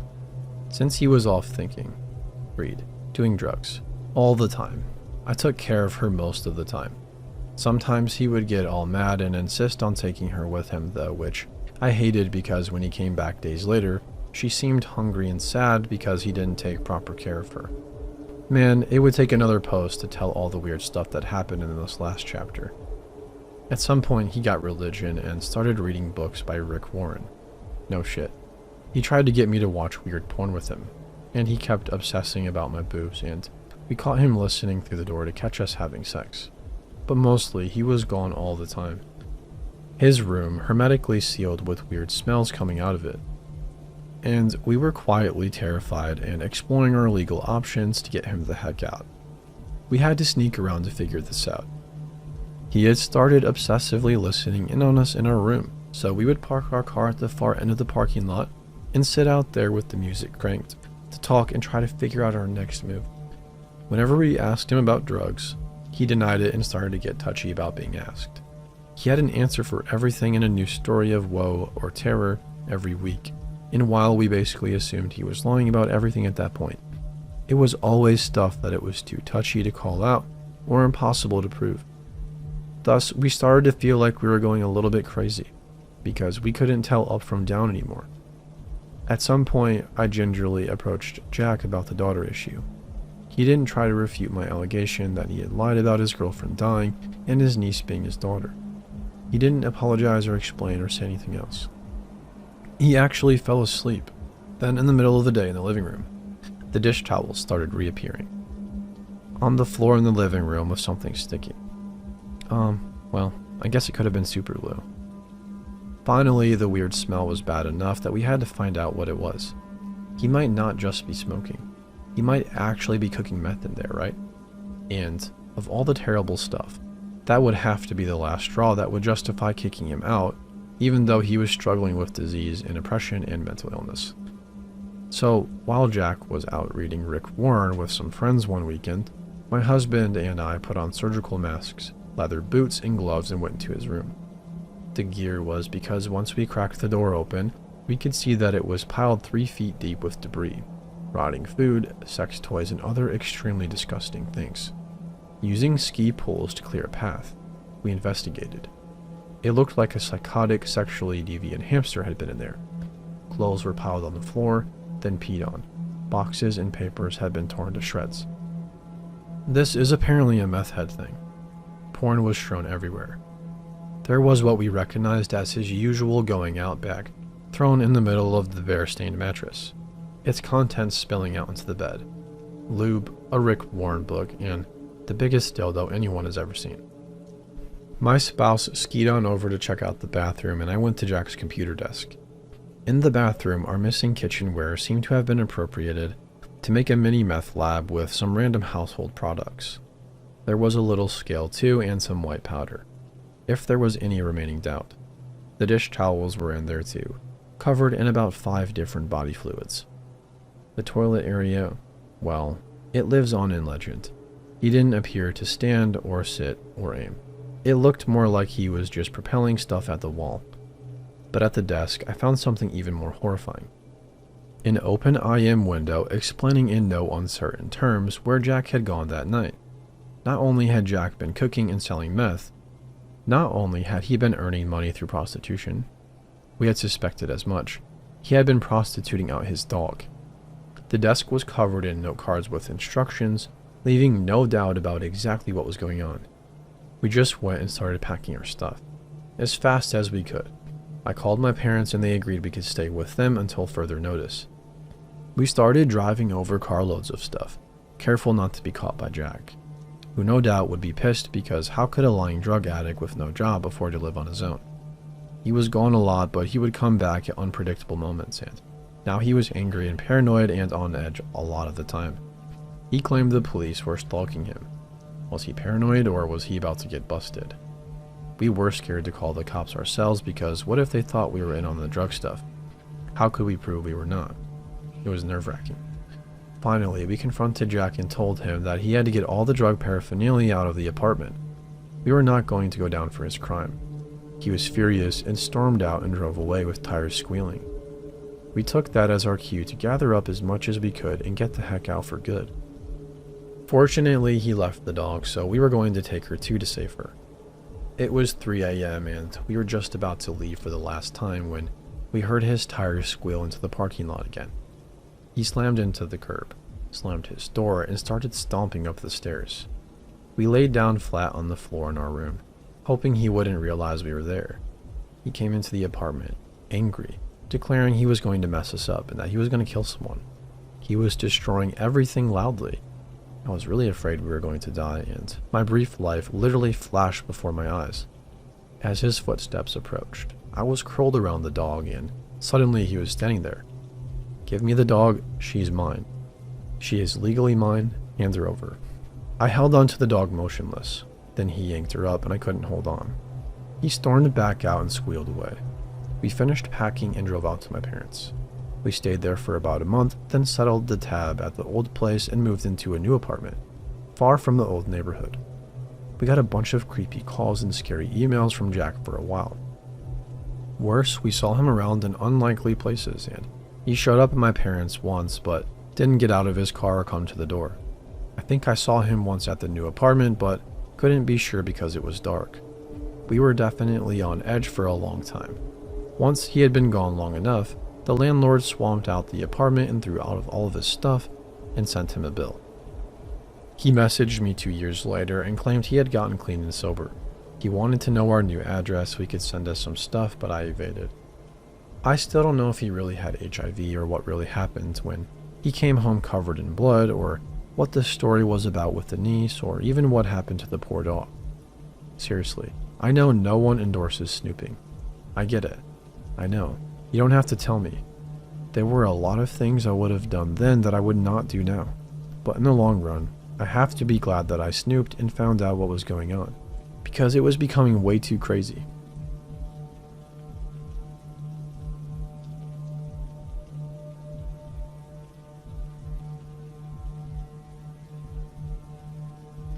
Hey, first time poster here. Not quite as harrowing as some of the stuff on here, but it's messed with my head quite a bit. So I'll set the scene first, I guess. I'm a dude and I was 15 at the time, going to a shady school in Manchester. It's not the greatest city. And at lunch, my friends and I would go to this office in the school, where the teachers would leave us be as long as we didn't trash the place. Somehow over the years, we had managed to make it pretty exclusive, getting teachers to remove the jerks, if you will. But certain people, like new starters or foreign kids sometimes, were always allowed in. There was this ginger Polish girl called Maya that started there and had been getting some crap, as I'm sure you could imagine. A new ginger Polish girl in a UK school. She was an easy target for nasty little kids. Now let me get this straight. I'm not mentioning this to build a kind of sympathy for her. I'm only mentioning it because I think this may have been a catalyst of sorts. Either way, one lunch, she was sitting at the computer next to where we used to play cards. She looked kind of down. While we were playing, she was pouting like when someone's trying to signal you to ask them if they're alright, you know? So I asked if she was alright, and she said the kids were being horrible, calling her ugly and stuff. This is where it started. Okay, so when a girl says she's being called ugly, what as a bloke is the first thing you say? For any guy, almost the first thing out of your mouth is, you're well fit. She was 2 years below me, so I was pretty sure it would fall upon deaf ears. For the next month or so, I can't honestly say I never noticed her at all. I'm not even sure when she started following me, but I can remember exactly when I noticed. Apparently, she used to get the same bus home as me. Well, it was 2 buses, and I never even knew she was there. Not at school, not on the bus. Let's say she was socially invisible. The only reason I noticed is when I was walking into my driveway and my bag strap snapped, so I turned around to pick up my stuff and I noticed that she was walking by just staring. At first, I thought nothing of it. I mean, I'm not the best looking guy. I'm tall and skinny. We call it lanky in the UK, so the idea of being followed never even once crossed my mind, but I had noticed her, and from then on, she was everywhere. At first, I'm not going to lie, it gave me a big confidence boost to have a stalker per se. But oh boy, let me tell you that wore off really quick. At first, I didn't say anything to anyone. I mean, she's only 13 and she poses no threat to me physically. What was there to worry about, huh?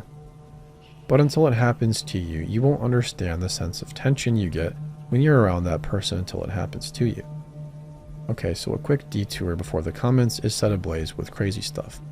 No, I was not interested in her, and regardless of gender, being stalked is always horrible.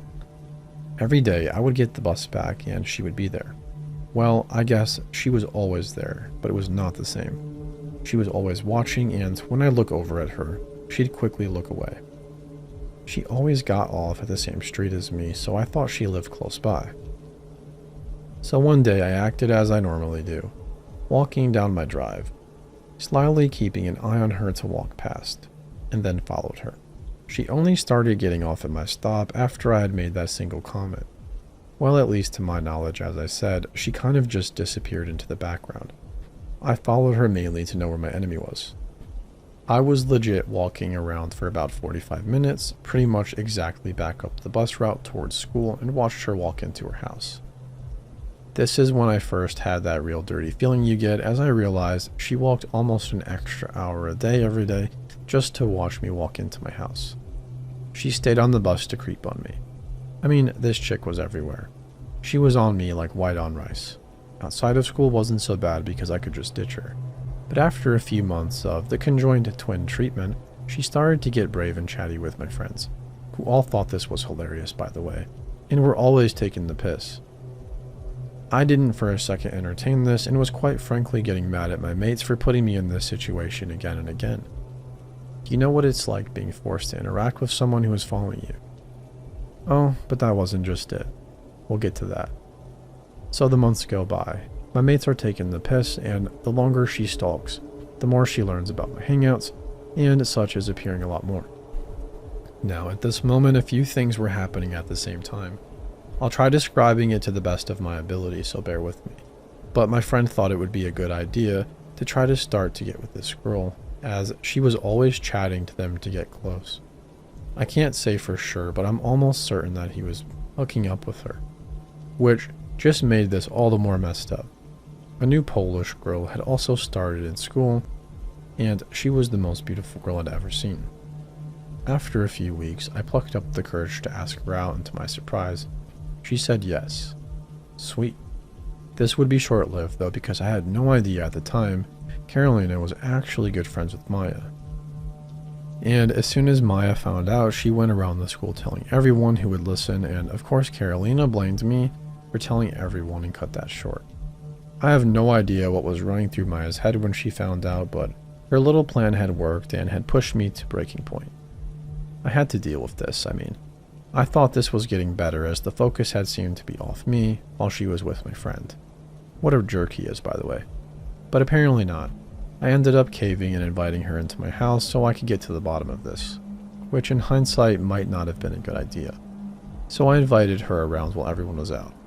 Now, I can't remember the entire conversation, but she knew where all the rooms were and what they looked like. I remember the chills as she told me about my house. I eventually asked her why she had ruined my very short relationship with Carolina, and she scowled horribly at the name and just replied, "You're mine and you always will be." I lost my shit, yelling at her, threatening to kick her in the head if she didn't leave me alone, but she seemed to enjoy me shaking and shouting at her. Now, at this point, she'd been following me and stuff for about a year and a half. I didn't have long left in school, but she knew where I lived and my hangouts. She had even managed to get real close to one of my friends. The straw that broke the camel's back was that she had been coming around when I wasn't there, getting really friendly with my mom. My mom's bipolar and manic depressive. Some days she can barely get out of bed. Never mind out of the house. I have no idea why this was never mentioned, but she eventually told my mom she was my girlfriend, and she was sorry for lying to my mom. Well, my mom freaking freaked out. She was only 14 at this time, and I was about to turn 17, so my mom went off the deep end. I think the verbal beatdown my mom gave her is what made her stop, but man, did I really get it drilled into me that night. After trying to explain that she had been stalking me for almost the last 2 years, Trying to get close, I found out that Maya had been coming around for months and told my mom we just happened to go to the same school to get friendly. I don't know why the yelling my mom had given her made her stop stalking me. My mom is pretty nasty when she gets going, but I only had a few weeks left in school, and she wasn't following me. I tried to think what could have been if she had sunk her claws any deeper into my life. I know this isn't as terrifying as I'd like to be honest, but reading all of these made me remember that feeling of dread in this situation. I'm sorry for this long post too. I didn't realize how long this would take to explain.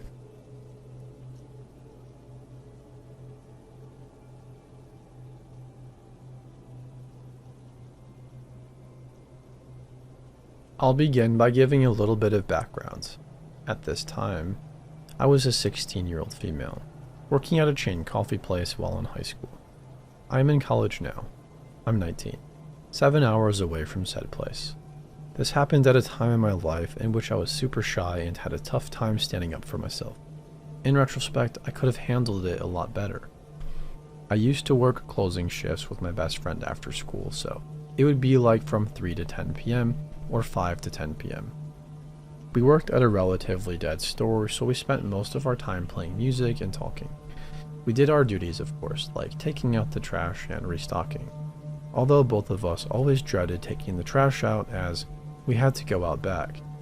The dumpsters were behind the store in a dimly lit area next to a sketchy liquor store. One night a man came in. It wasn't unusual to have customers come near closing. It was just uncommon to see anyone we didn't already know. Our store was mostly just regulars. He was lanky and probably around 30. I mostly remember his eyes. They were piercing, the type that never breaks a stare. I remember initially thinking he was attractive. Yikes. The way he spoke was short and concise, just ordering a small hot latte. I made his order and that was it. I told my friend about how I thought he was attractive, and then we started referring to him as the small hot latte guy. We always called people by their drink orders. He came a bunch of times after that, each time staying a little bit longer and longer, talking a little bit more and more. One day he came with a woman, probably his girlfriend. I remember I felt a little bit weird, like she was staring at me or like they had spoken about me beforehand.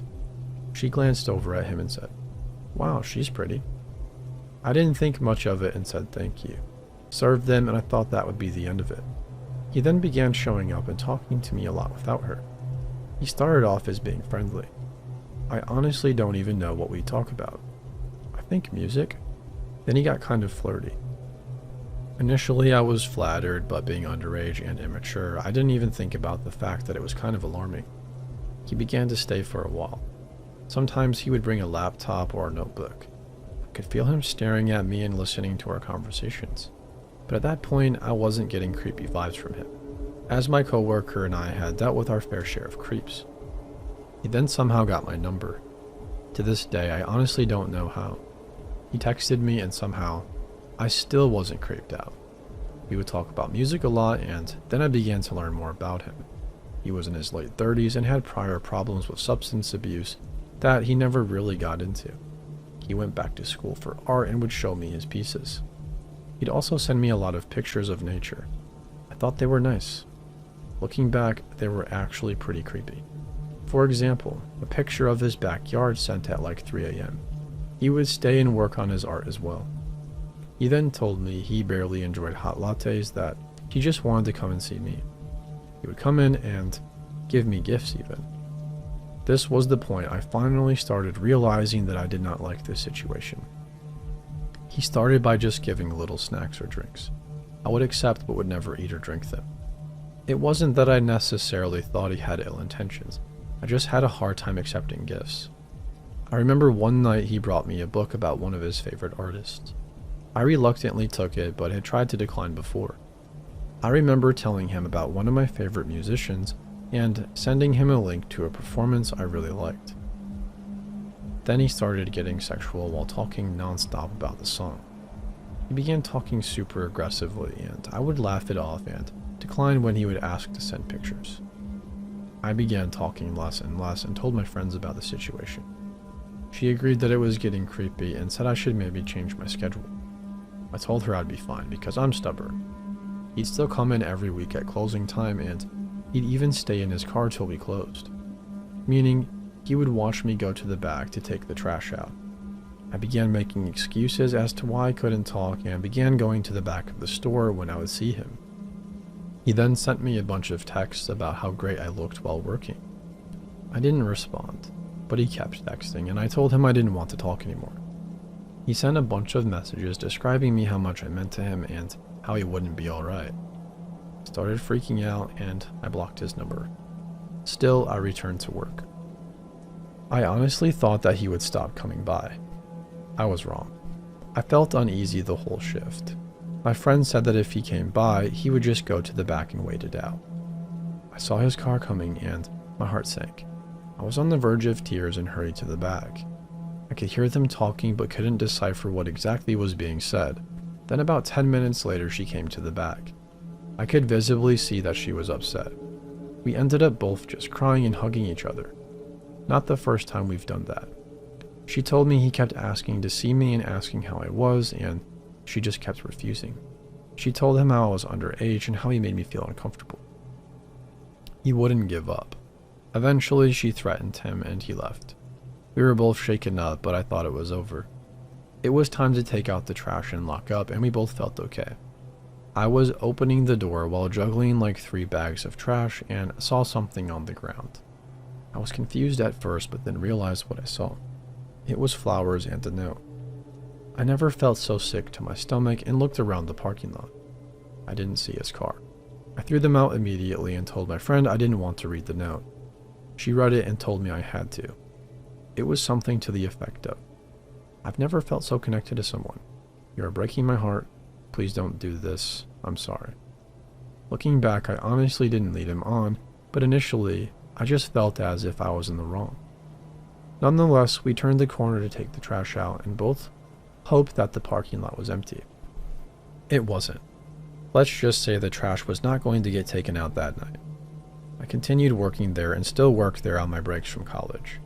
I had different hours after that, and in the summer I was going to leave for my freshman year, and I saw him again. It was around 3 p.m. It was busy, we made eye contact, and he left. That was the last time I saw him. Looking back, I was so naive and could have handled the situation so much better.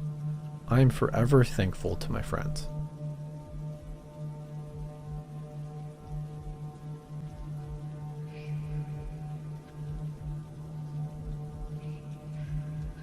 Over 20 years ago, I dropped out of school and moved to the Midwest to live with my boyfriend at the time. His name was Tom and I barely knew him, but he had only just turned 20 and was feeling disenchanted with his life. I was in college but had no direction and no idea what I wanted to do, and had just had a falling out with my best friends, leaving me with no real friends either. Then I met this guy who lived halfway across the country. He was everything I had wanted as a new adult. Charming and sweet, and everyone loved him. Now in my mid-30s, I recognize a lot of things he was doing as narcissistic behavior. He love-bombed me from the start, convinced me that I would be happier if I just left my whole life, and wanted to isolate me from my family and few remaining friends. And I left him. My family didn't take it lightly and tried their hardest to convince me not to go. But after they met him, they eased up. Like I said, he was a charmer. They ultimately resigned themselves to the fact that I was a legal adult and could do what I wanted in the long run, and they didn't want to risk not having a relationship with me at all, so they backed off a bit and wished me well. Almost as soon as I had moved, his attitude changed completely. He would get mad at nothing and make me leave the room if he was in it and didn't feel like talking. And eventually it progressed into him calling me stupid every chance he got, and threatening to kick me out of the house almost every month. I always knew when it was coming to. He had a cycle.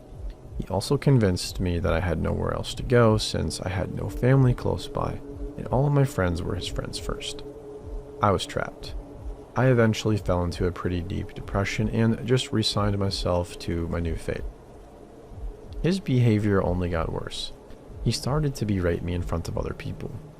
On one occasion, I asked him for a cigarette when we were hanging out with some friends. He took one out of the pack and threw it across the room and said, "Bitches smoke last," and started laughing.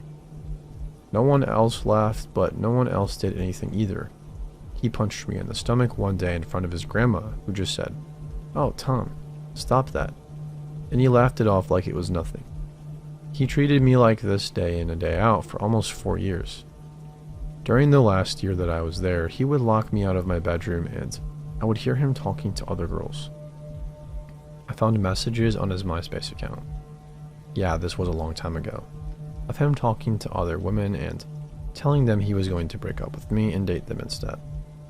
One girl in particular, April, also tried to talk to me and befriend me. I didn't know the extent of their relationship and just thought she was trying to be nice to me. At the time, I had no idea the nature of their relationship, but thought it was odd they were being so chatty online.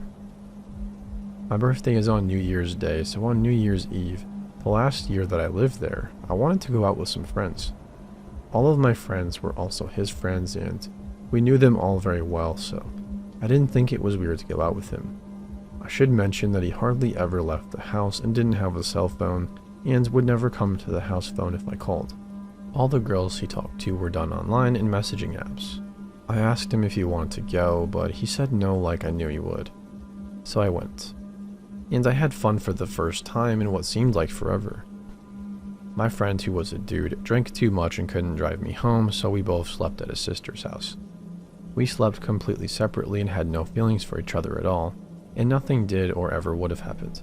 I didn't think twice about staying and didn't bother calling the house to let Tom know that I wasn't coming home because, like I've made clear, he mostly didn't want me around and wouldn't have come to the phone anyways. The next morning when I got home, I turned the corner to walk down the hallway in our shotgun-shaped house. He was walking towards me with a horrible look on his face, and I knew I was in trouble. He shoved me as hard as he could into the wall. I went into the bedroom and he followed. He started yelling at me, calling me all kinds of names, and saying that he expected better of me. I sat down on the edge of the bed and he stood over me still yelling. Then all of a sudden he punched me right in the face. Just hard enough to shock me but not leave a black eye. Something came over me at that point and I stood up and told him, "Don't ever touch me again," and walked out. Over the course of the next few days, I packed up what little of my stuff I could gather and told him I was going to stay at my sister's back in California for a while. He thought I was coming back, but I never did. I sent his grandma money to pack my stuff and ship it to me, and I never saw him again. But that doesn't mean the story is over. Fast forward a few months, and I see online that he's dating April, the girl from MySpace. I laughed a little at it since she was still trying to be my friend, even though I had never met her and she had been talking to my ex while I was still with him. I wrote her off as a nutcase and didn't think much of it. That is, until one night I got 30 text messages from an unknown number. It wasn't unknown for long since she identified herself almost immediately. She was saying the world's worst things to me. I had been casually mentioning to online friends that she was a weirdo, and that they probably deserved each other, since it struck me as weird that she was so two-faced about being nice to me, while she was sending my boyfriend at the time nude photos. She had apparently been alerted to my comments. She wasn't at all happy about it.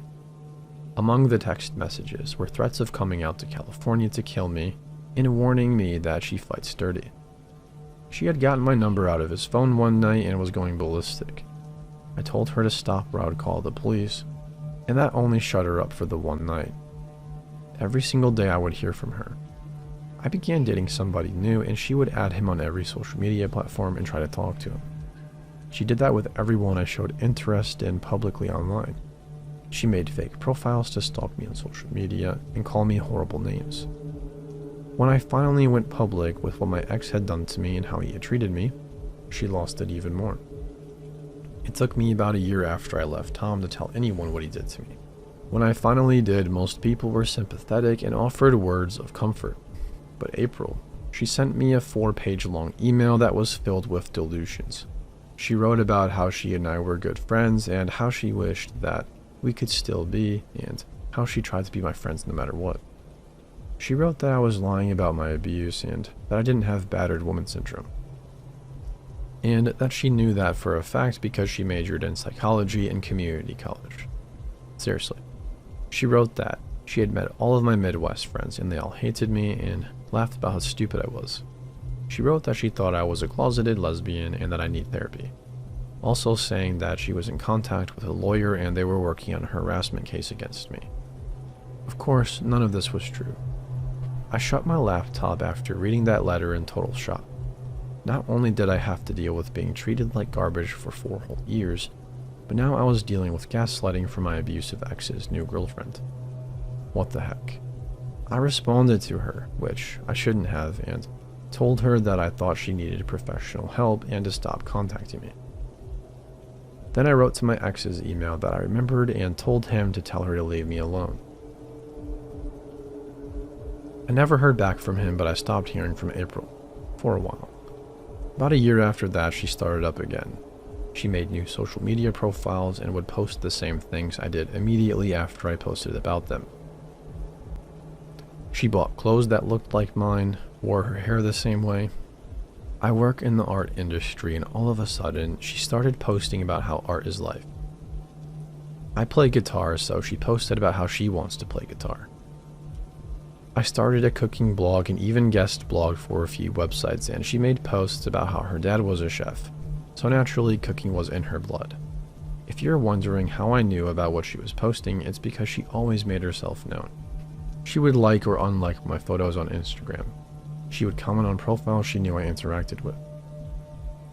A few times, she would message me with weird nonsense like, "Stop stalking me," when I had literally never spoken to her. Also, yes, people can have similar interests, but 1 or 2 things are a coincidence. Having every interest in common with someone is not, and she couldn't just be into the same things as me. If I had a hobby or an interest, she was not only into the same things, but she was the best at it and it came naturally to her. And she was not only good at it, but so good that people paid her to do it. I once made the mistake of telling a girl online who I didn't really know about April, saying something in passing like, "That girl is crazy." This girl immediately told April what I said, and I started receiving hate mail from people I never heard of before. Friends of April's came out in droves as she posted Instagram stories about how I was stalking her and I was threatening her. Her best friend contacted me on Instagram and told me I was crazy and that what I was doing was a crime, that I should expect to hear from a lawyer with a cease and desist order. I told her that if she needed my lawyer's information, I could forward that to her since I knew that there was no way I was ever in danger of legal action. About 3 months later, that same best friend sent me an email that she had gotten from a blog I ran at the time. She apologized for what she said to me, said that her friend was clearly disturbed and she had no idea, and was sorry for invalidating my trauma that I had experienced with my ex. This last event was maybe 4 years ago. I don't hear much from April anymore, but that's not to say I don't hear from her at all. She still posts on Twitter about how I abused her, and how I'm still lying about my experiences with Tom. Please remember that I have never ever met this person, and have only ever had conversations with her in passing when she would message me over a decade ago on MySpace. Not only did I have to endure 4 years of abuse at the hands of my ex-boyfriend Tom, but I have to deal with over 10 years of hate messages and harassment from a clearly unhinged woman who has fixated on me for some reason. I've heard from people that they are no longer together, but that hasn't stopped her for good, it seems. I still hear from her every once in a while. I write all of this to say, if you have experienced trauma or abuse, you are not alone. And that even if certain people don't believe you and call you a liar, I believe you. No matter who you are or my personal feelings about you, if you have been abused or assaulted, I believe you. There is never any reason to call someone a liar publicly for years. So, to April, I hope that he never hurt you and that you are doing okay. I hope you get the help that you need and that you're safe and comfortable. But please, let's never meet.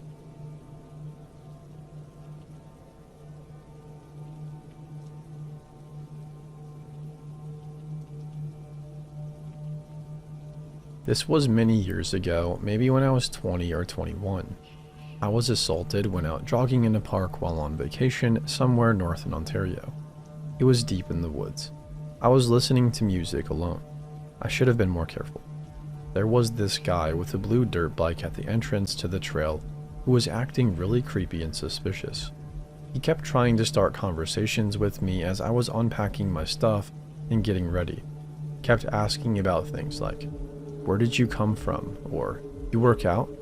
When I was changing my shoes, he asked me for my shoe size, and I immediately thought he was a creep.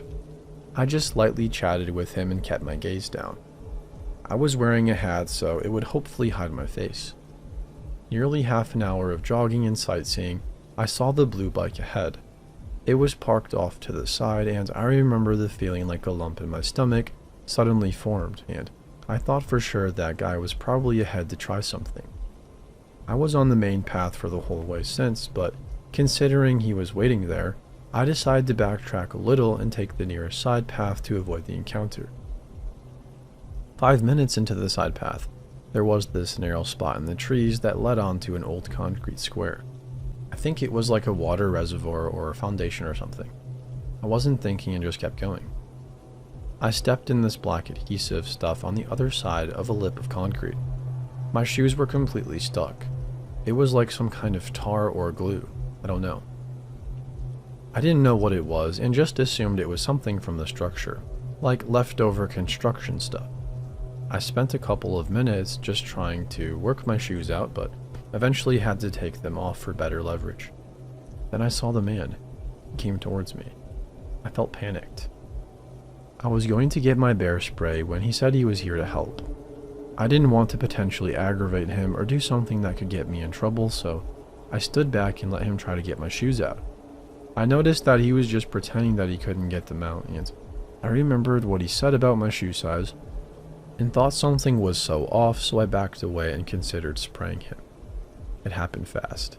He turned around and slapped my foot with the black stuff. I stumbled trying to get back. I missed the spray and he was wrestling it out of my hand. I tried to knee him in the groin. He released me and ran off. I got my sock off and was going to run, but he just had more of the stuff. He had some metal bucket of the black stuff, and he was slapping handfuls of it on my feet. I couldn't kick him and it was difficult to move. I was screaming and hitting him as best as I could. Sorry if this is too much detail, but he was telling me to shut up and even used it on my mouth. He pushed me to the ground, took my backpack, and just continued sticking the stuff to me. My body was frozen in fear. I heard a buzzing sound and I knew what it was without seeing it. I began struggling to get up or kick him or do anything. My clothes were pinned and my arms too. I'm not going to give details, but yeah. He then started using a vibrator on me. I was crying, stretching it as far as I could. If I got an arm almost out, he would add more. I rarely ever masturbated at the time, so suffice to say it was overstimulation. He didn't undress me apart from my pack and socks and didn't use his you-know-what anywhere, so I'm at least grateful for that. He just kept buzzing me and fondling my body with stuff, asking things like, "Do you like it?" or "Does it feel good?" It was probably around an hour of that and he was recording it. I just let him do whatever until I found a way out or someone came. Then he brought up his towel to my nose. It was fuming with some chemical. I was thrashing and trying to scream. Somebody heard, I guess, and shouted. I don't remember much. Time was all fuzzy. It felt like I was falling on a roller coaster. When I got my thoughts back together, it was getting dark and I was alone. I spent a long time getting out, ripping my clothes and scraping the stuff off my body where it was on my skin. I still don't know what it was, but Googling it suggested birdlime or construction adhesive. It was also apparently a type of fetish, so yeah. I walked back to my car. There was nobody there at night, and I just drove back to my cabin and sat there in the bath, not even turning the water on, just sitting there thinking of what happened, trying to get as much off of me before I washed myself. My feet and other parts around my belly were stained black for a couple of weeks, and that night I just lay there silent. Even now, just touching stuff like soap brings back that time, and I can't help but feel weird by the slimy feeling of it. I'm wondering if anyone has ever had similar experiences or encounters with black adhesive. This happened a few years ago in Upper Ontario on a semi-official hiking trail. I really don't remember much of what happened during or after the assault, possibly because of whatever fumes I was exposed to. I remember driving very slowly because I was still feeling off balance. In hindsight, I probably shouldn't have been driving, but there was no traffic that late.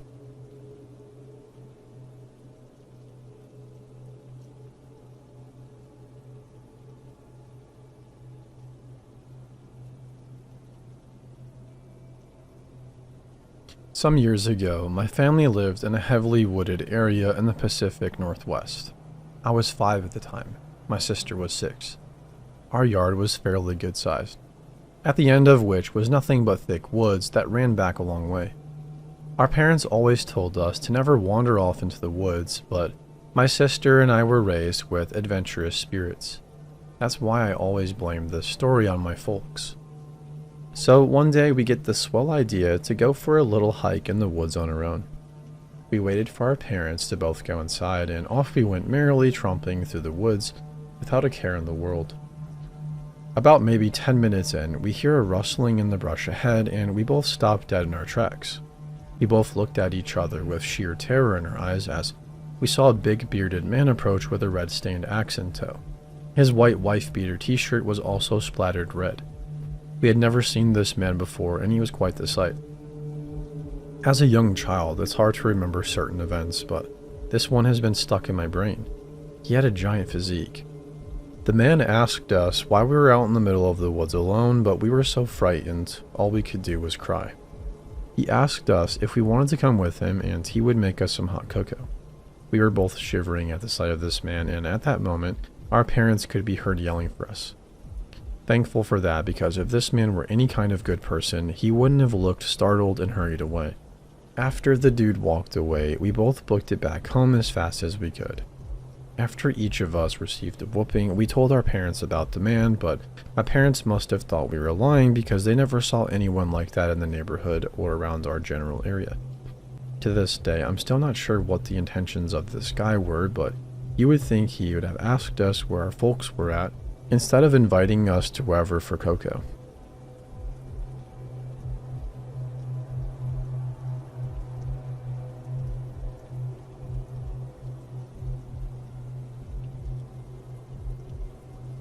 I started creeping here a few months ago and fell in love. Originally, I was sad I didn't have any stories to tell, and I kept racking my brain for any creepy memories, but couldn't think of any. Then this past week, a couple of small things accumulated to me, saying, "Damn, I actually think this is Let's Not Meet worthy," so I created this account to share. It's long though, sorry. I'll start by saying I'm a 21-year-old female. I just got a new job hostessing at a restaurant in the downtown area of the very large city I live in. Above the restaurant are pretty pricey lofts. On the first floor is where I work, along with the lobby, elevators, Chipotle, and a bakery, all of which have at least one door near the back of the store that leads to the lobby. When I got the job, I got access to the parking garage that the residents use. From there, I can take a back way to the lobby, which leads to one of the doors connected to my job. Every day I work, I pass a concierge working for the lofts. Occasionally, we speak to them. Like if one of the lobby's restrooms goes out of order, but other than that, it's pretty rare, which is why I thought it was odd when I saw Mike. He's the nightly concierge. Looks around, late 40s to early 50s, round glasses and short. He was around the bar scanning the area like he was looking for something. When he saw me, he came over and asked me for some extra promotion cards that we had been handing out to guests so he could give some to the residents. I simply asked my manager for some and gave it to Mike. That was it. At the end of my shift, Mike comes in and gives me 4 chocolate-covered strawberries, thanking me for my help. I'm used to everyone at this job and area being very polite and kind, so I accepted them with excitement and without a second thought. A couple of days later, I saw Mike again. I was packing a to-go order when he came up and said he had something for me. To follow him. At the concierge desk, he presented me with a bag that reminded me of old brown lunch bags, but was white and an envelope. Inside the bag was a cupcake, and inside the envelope were 2 miniature Hershey's chocolate bars. At this point, I was beginning to feel too much attention had been placed on myself. I needed to share, after all. Sharing is caring, right?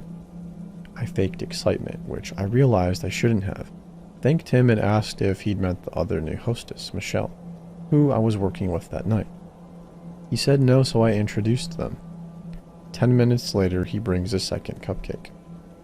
Too many sweets make me nauseous, so I ended up giving them to Michelle. He hands the cupcake to me, saying, "Stop by the desk on your way out.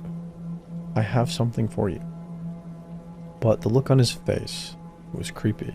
I'm not exactly sure what it was, but it reminded me of the way a child looks when they've given good news and they're waiting to be praised.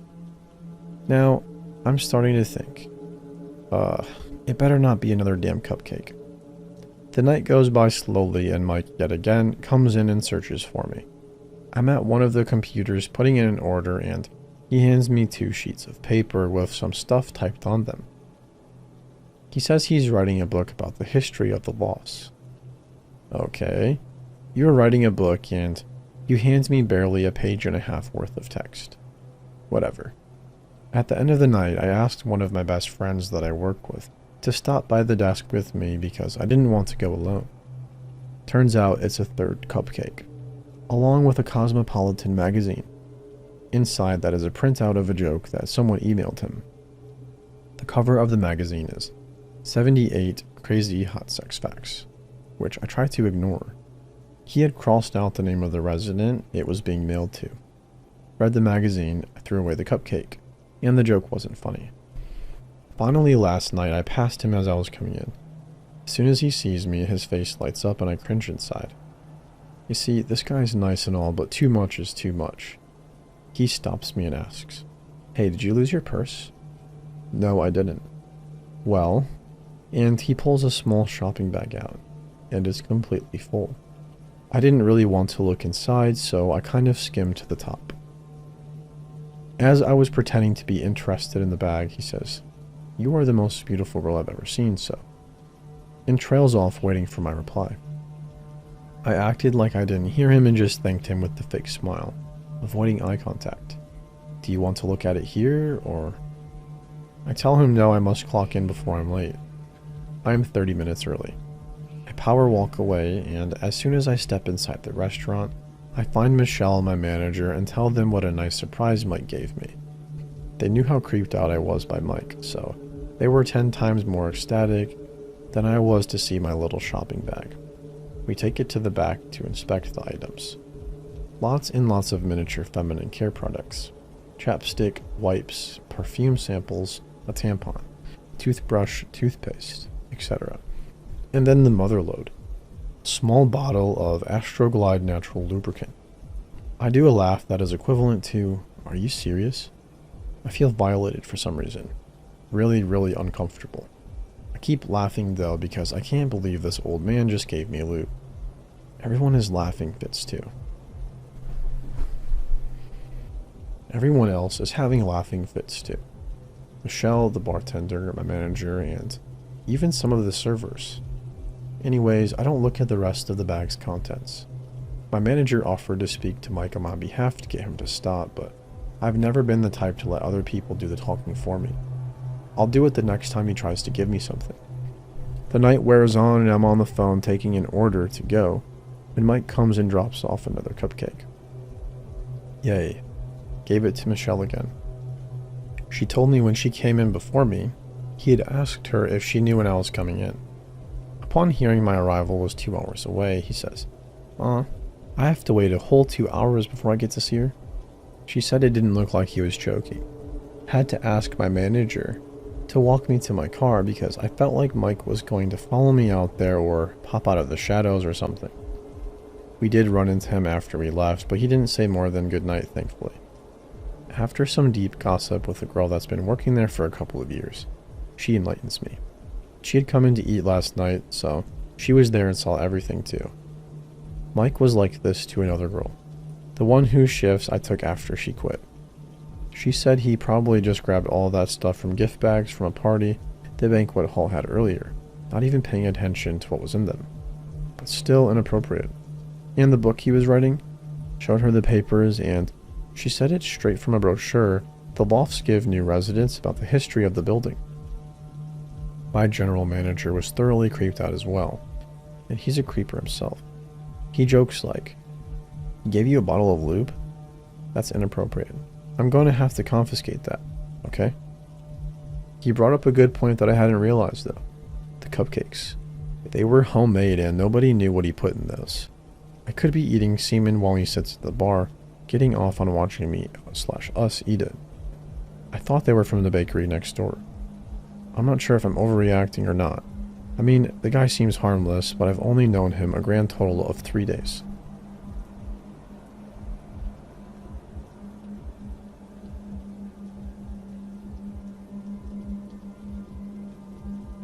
This is a story about my first trip to London and my first experience of the tube.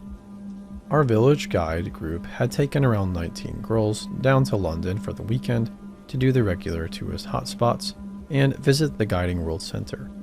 Thrilling, I know. I was 14 at the time. I was more than excited to come to London and had received a lovely new coat for the occasion. We lived in rural Yorkshire, so it was quite a big to-do in our village. Believe it or not.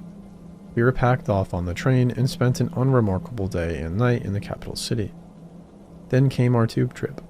Unfortunately, the leaders had not planned for rush hour commuter traffic, and anyone can tell you the tube at peak times is a nightmare. It was certainly quite alarming to me, having genuinely never seen so many people crammed into such a tiny space, everybody pushing and rushing past us. We squashed into the corner of a carriage. I don't remember what line we were on. All I know is the 10-minute journey felt a lot longer for me. The carriage was completely packed, and everybody sandwiched into each other. As one of the older guides, I was on the outside of the group. The leaders had urged the younger guides ahead of them. This meant I was squished up against a friend of mine in front of me and a man I didn't know against my back. A few seconds into the journey, I noticed he is swaying against me, rocking and nudging me as the train moves. I push back, as no one else in the carriage seems to be having trouble keeping their balance like him. This doesn't stop him, however. The rocking motion intensifies, and suddenly I realize he is rubbing the bottom of my coat. I didn't turn around at this point, terrified of why this stranger appears to be rubbing my bum. I tried to push up further against my friend. Sadly for me, there is literally nowhere to go. I am stuck against this stranger. He's breathing very heavily at this point, and I bite the bullet and look behind me. I've never seen a you-know-what before, but now there is one being rammed into my lower back while a man masturbates into my new coat. This is the point I should have said something, screamed, shouted, or punched him in the cock maybe. But no. Stand there completely in shock for the rest of the journey while this pervert uses me as a wanking aid. Eventually it's our stop and we leave the train. I run ahead, crying at this point, pushing through the younger girls to get away from this man. I didn't look back at him. I just had to get out. Leaving the train, after it was obvious that I was crying, I refused to tell anyone why. My friend stopped me and I turned away. She laughed. "What's that on the back of your coat? It looks like someone spit on you." I threw that coat in the bin, there on the platform. I never told anyone what happened, and to this day, my mom still teases me about losing my brand new special coat. I would give anything to go back in time and knee that man in the balls so hard that his grandkids cried.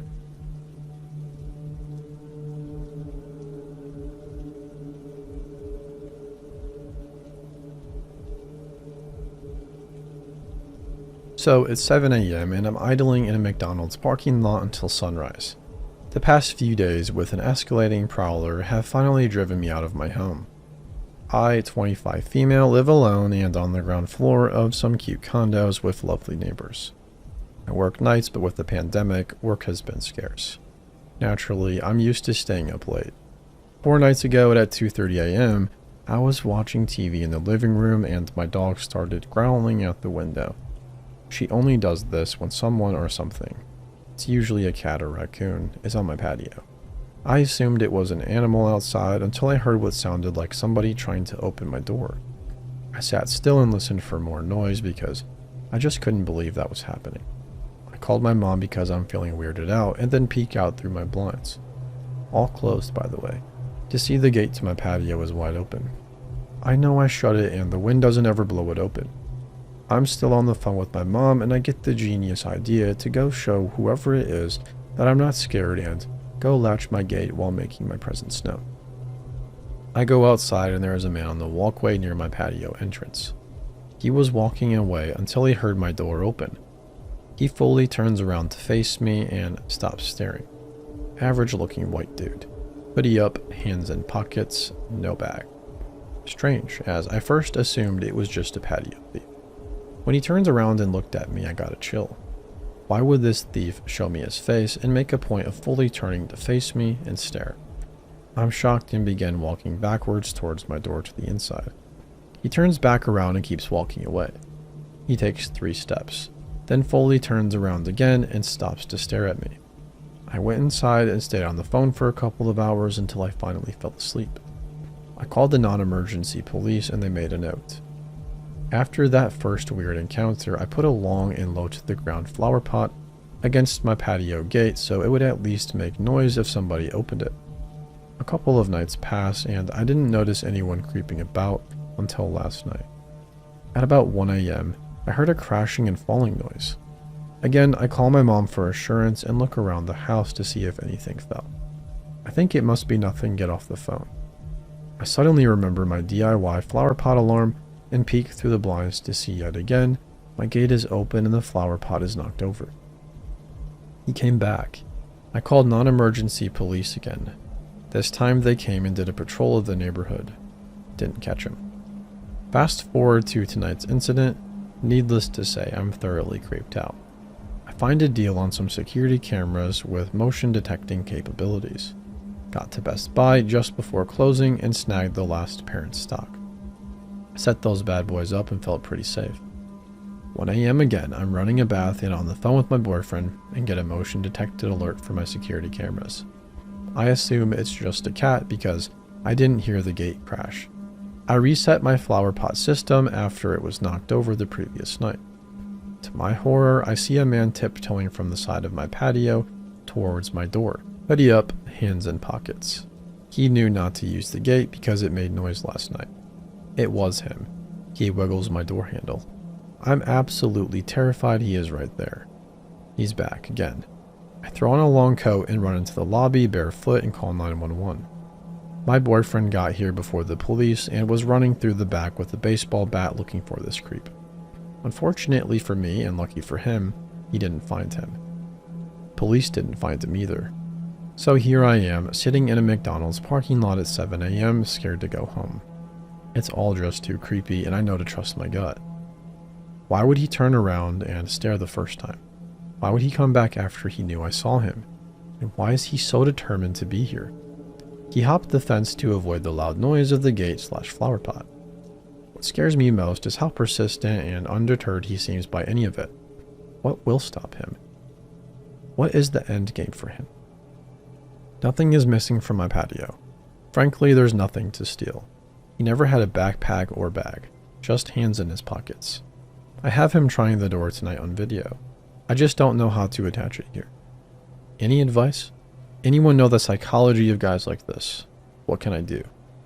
I'm also staying at a friend's house for a few days and will be monitoring the cameras closely.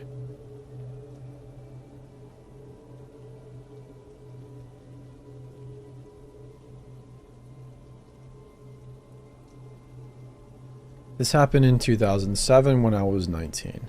It was summer break and I didn't have to work, so I used my day off to go to a park, climb a tree and read a book. Nobody else was in the park that day.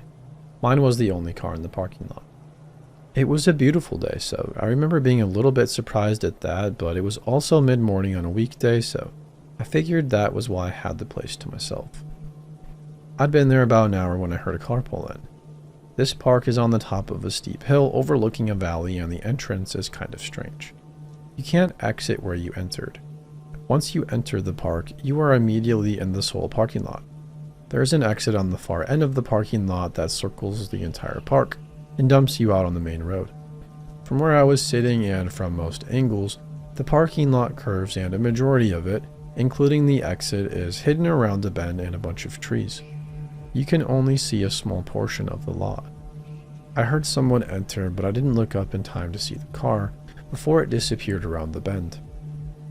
A moment later, movement caught my eye. A man walked into the park. He was older but not elderly, late 50s, early 60s. I did the smile nod wave thing you do with strangers. He ignored me, which is usually no problem. After all, nobody owes me their time. I was a little bit weirded out, however, because although he didn't acknowledge me, he walked right toward me. I thought maybe he needed directions. Maybe he's actually heading past me to go look at the view of the valley, which you cannot see it all from the tree. But no, without saying a word or looking at me in the eye, he walked to the tree and sat down directly beneath me. I know it sounds silly, I'm sure, but there was something about his presence that really got to me. It wasn't even the silence. I can sit in silence no problem. I actually prefer it. It was just him. He was completely motionless, like no coughing or fidgeting, nothing. He stared at the small section of the parking lot and the porta potties. He could have sat anywhere in the entire empty park, but chose to sit directly beneath the girl he was ignoring. So he could sit and silently stare at the parking lot. Why come to a beautiful park with great views and nature trails if you're going to look at the parking lot? I don't know why, but my intuition had me on high alert. I told myself that I wasn't getting down until he left. If he tried to come up after me, I thought I would win. I could stomp on his hands, push him, or whatever. But if I came down, I was vulnerable. He could grab my legs. It was too high to jump down without risking injury. Best to stay put. Thing was, I kind of expected him to move after a while. But nope. He sat beneath me for more than a half hour without so much as fidgeting. The whole time, I kept saying to myself, hey, you're just being paranoid. He's just an older dude at a park. Maybe he really likes this tree. But I still didn't get down. At that point, though, I was also kind of over being stuck in the tree, so I decided to smoke him out. I texted a friend and said there was a strange man near me and asked if she would give me a call. I figured if he's just a benign old man looking for some peace and quiet, then my being loud will encourage him to seek it in literally any other section of this very large, empty park. If he's trying to murder me, maybe he'll realize I have a cell phone, because not everyone did back in 2007, and hopefully leave me alone. At the very least, I thought that if I waited long enough, somebody else might come into the park and see me. My friend called and asked me if I was okay, and I tried to seem nonchalant and breezy. She just kept checking in throughout the call. Is he still there? How about now? He didn't move a muscle. Didn't acknowledge that I was being pretty rude. Just kept staring out at the parking lot. I was still telling myself that I was being paranoid. My friend thankfully had the time to stay on the phone with me. We talked for about 40 minutes and then he just stood up and left. I watched him disappear around the bend in the parking lot. As soon as he was out of earshot, I told my friend he had left and we left to my paranoia. Yeah, she teased. Some creepy old man in the park scared you by sitting. I felt so silly acting like I had. At that point, our fake conversation had turned into a real one though, so we stayed on the phone. I hadn't seen her in a couple of months since college had let out for the summer, so we had a lot to catch up on. Outside of the awkwardly fake small talk we'd made for the past 40 minutes. I was in that tree for another 30 minutes and stayed on the line as I hopped down. I gathered up my stuff and walked to the parking lot. I turned the bend and stopped. No one else had come into the park, but my car wasn't alone. Parked opposite, it was a black, windowless 16-passenger van, and in the driver's seat, the older man. I felt frozen. I said to my friend, "He's been waiting in the parking lot this whole time." And she yelled, "So what are you waiting for? Get in your car." That got me moving. I ran to my car as fast as I could, locked my doors, and watched him in my rearview mirror. I started my car and he started his van. I reversed out of my spot, he reversed out of his. I went toward the exit, so did he. I drove like crazy out of that one-lane road out of the park, despite the speed limit being 15 because of all the wildlife, and I'm still thankful I didn't hit a deer or an animal or someone. He kept up, but I lost him on a bend and made it to the main road. I watched my mirrors the whole way home in case he was still following me. I looked over my shoulder for weeks afterwards, worried that he had my license plate number. Basically, I think I got away from my would-be kidnapper by being patient and annoying. Always trust your intuition.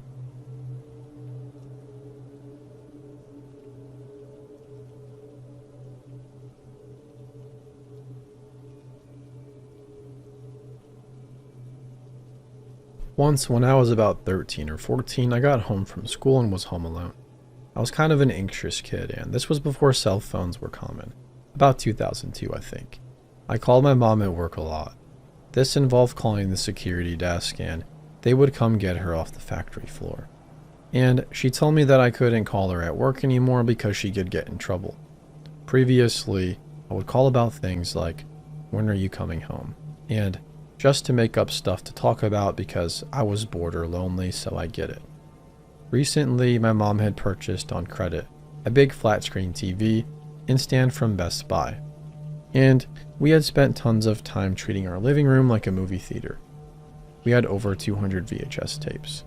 We lived with my grandma while I was growing up, in a basement apartment.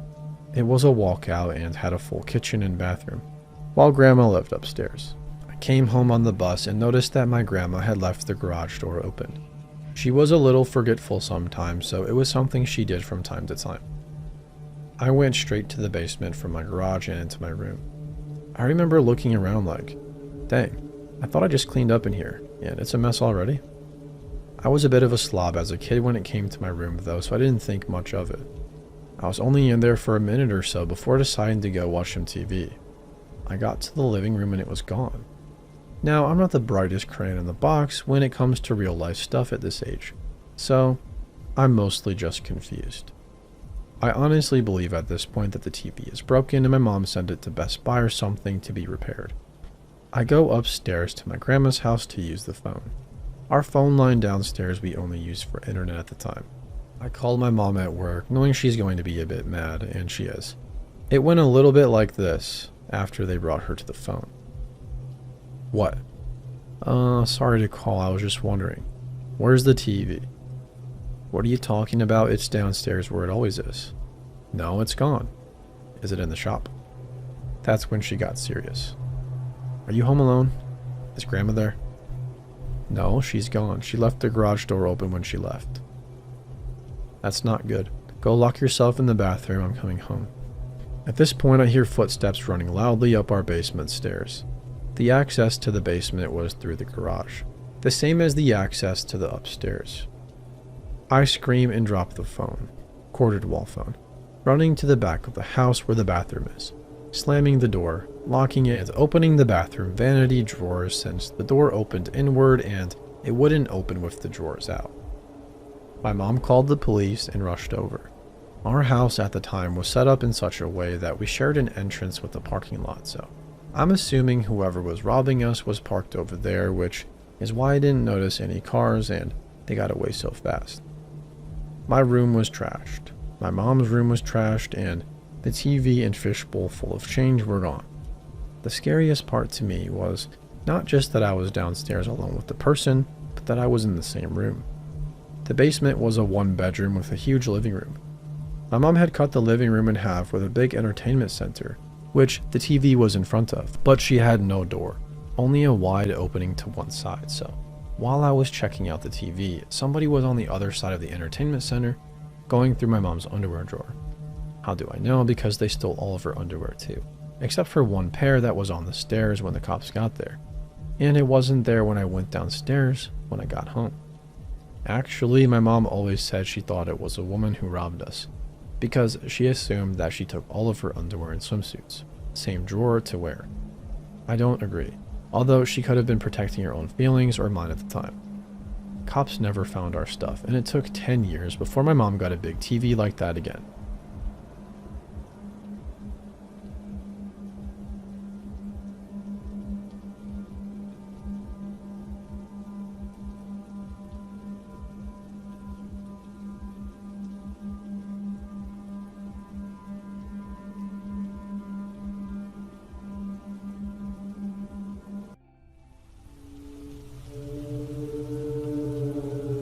I have two stories I wish I could forget, but they'll probably never leave me. I'm almost 30 and it's time to get this off my chest. I was 16 female at the time, and I used to work occasionally with a family member to earn a bit of pocket money. During breaks, I would secretly go outside to smoke a cigarette. The employees from the neighboring business would come out at the same time. There was this man around 45 years old who often smoked at the same time as me. We made small talk about customers, weather, mall gossip, nothing special. One day he told me he had just moved near my place. He knew where my family lived because they were on good terms. He said he was throwing a housewarming party and had invited everyone from both workplaces. A big party, and told me to come. At that age, I was incredibly naive. I loved going out because I felt deeply lonely and sad. Never had a boyfriend and had a boring life. Any excuse to escape home felt good. So on the day I went, I rang the doorbell. He opened, let me in, and immediately locked the door behind me, putting the key in his underwear. I looked around and quickly realized something was wrong. There was no one else there. I asked him where everyone was. He said they had already come earlier and left. I reminded him that he said the party started at 2 p.m. He mumbled something about them coming earlier. Great. I soon noticed he was tipsy. We talked for about 5 minutes, then he offered to show me the house, which honestly was pretty nice. When we reached the bedroom, he said, "Here's your room. Look, you even have a big walk-in closet just for you. I can make more space if you need." In my head, I was like, error 404. I laughed nervously and said something like, "Aha, yeah right, you're funny." We went back to the living room, sat down, and then he suddenly jumped on me, trying to, I tried to push him away, and luckily he was more drunk than I thought. One big kick was enough to knock him to the floor. Sitting there confused, he said, "I don't understand. You don't want to? All those times you smiled at me, waved to say hello, talked to me while smoking, and laughed at my jokes." I felt pure disgust rising inside me. Those words made my stomach turn. His stupidity made me dissociate. I told him I appreciated talking to him at work, but that was it. We were just colleagues. I left it vague because I was afraid he might get angry. That's when he completely lost it. My ex-wife has the same name as you. She has the same beauty mark, the same mixed origins, and the same face, hair, and body. You are her twin, but in better shape. When I saw you, I couldn't believe my eyes. You are so beautiful, like a younger, sweeter version of that bitch. Anyways, we'll see how you're going to arrange the house for you, our future children. Buying it wasn't the hardest part. That's when I knew I was in real danger. Honestly, I saw myself die every time his heavy body leaned toward me. A man twice my size, drunk, psychotic, the full package. At some point, he went to the bathroom to pee. With how much alcohol he'd had, it took him a good 10 minutes. He asked me to come with him. LOL. I said no, I'm tired. During that time, I called one of my coworkers, the man who was responsible for me at work. I explained everything and begged him to get me out. Unfortunately, he wasn't in town. He had trouble believing his friend could do something like this. He told me to try to leave by force, and if it didn't work, he would drive back from his weekend location to come get me. I told him to forget it. My brain was racing at 10,000 kilometers per hour. He told me to stay calm and call the police. I had to hang up because the psycho came out of the bathroom. If you're wondering why I didn't call my parents, it's simple. They would have thought I was stupid for falling into that situation. My parents were the type to hit me for much less. I wanted to avoid that. I tried again to say I needed to leave. That's when he said the sentence that completely broke me. "No, you're not going back. We're gonna have so much fun." I was stunned, dissociated, frozen, no reaction at all. He tried several times to sleep with me. Each time I managed to distract him, talk about a topic, anything. Pure survival mode. I told myself my only chance was to play along until I find a way out. Late in the evening, I had been trapped there from 2 p.m. until 10 p.m. I pretended I needed clothes and medication. This idiot had planned everything. Old clothes from his ex-wife, aka my twin, apparently. He was getting tired from the alcohol and weed, his eyes closing on the couch. I told him I needed a very specific medication, that I could go get it and come right back. Quick round trip. He made me promise. This dirty person kissed me for a long time. I stayed in character, acting sweet, for my life. He opened the door and told me that if I wasn't back by midnight sharp, he would call my mom's boss and get her fired, and lie about a situation and then hurt my mom. He watched me until I turned the corner of the street, another glass in hand. After crying all the tears in my body in a completely broken state, I started walking toward my home. What was I going to tell my parents? My mom knew I was supposed to be at that housewarming. What if she gets hurt because of me or lose her job? What would I do? That's when out of nowhere, someone appeared on a bike. Hey, you got a cigarette for me? I was smoking. Me crying and shaking. Yeah, here. Whoa, why all these tears? What's wrong, kid? Tell me. I told the story barely able to speak, hyperventilating, but I told him everything. If I don't go back, my mom is going to get in trouble. He stopped and asked to show him the house. I refused to go back, but he convinced me I'd be safe. So we walked a bit, and I showed him exactly where it was. He said, "Alright, noted. I've already seen him. Listen, you go home, you sleep, and you forget this story, okay?" Me, "But if I don't go back to him?" "Don't even think about it. Forget it all. I'll text you tomorrow morning, okay?" Me, "Okay." I went home. I was terrified and traumatized, but I eventually fell asleep shaking. The next morning around 8 a.m., I received a message from the bike thug. "Everything's fine. I hope you slept well despite everything. Have a nice day." I just answered, "What happened? Thank you so much." He just sent a smiley face.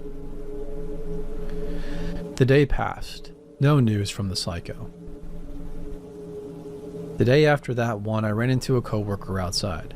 He said, "Damn, did you hear what happened to X? He just moved in and already moved out in 2 days."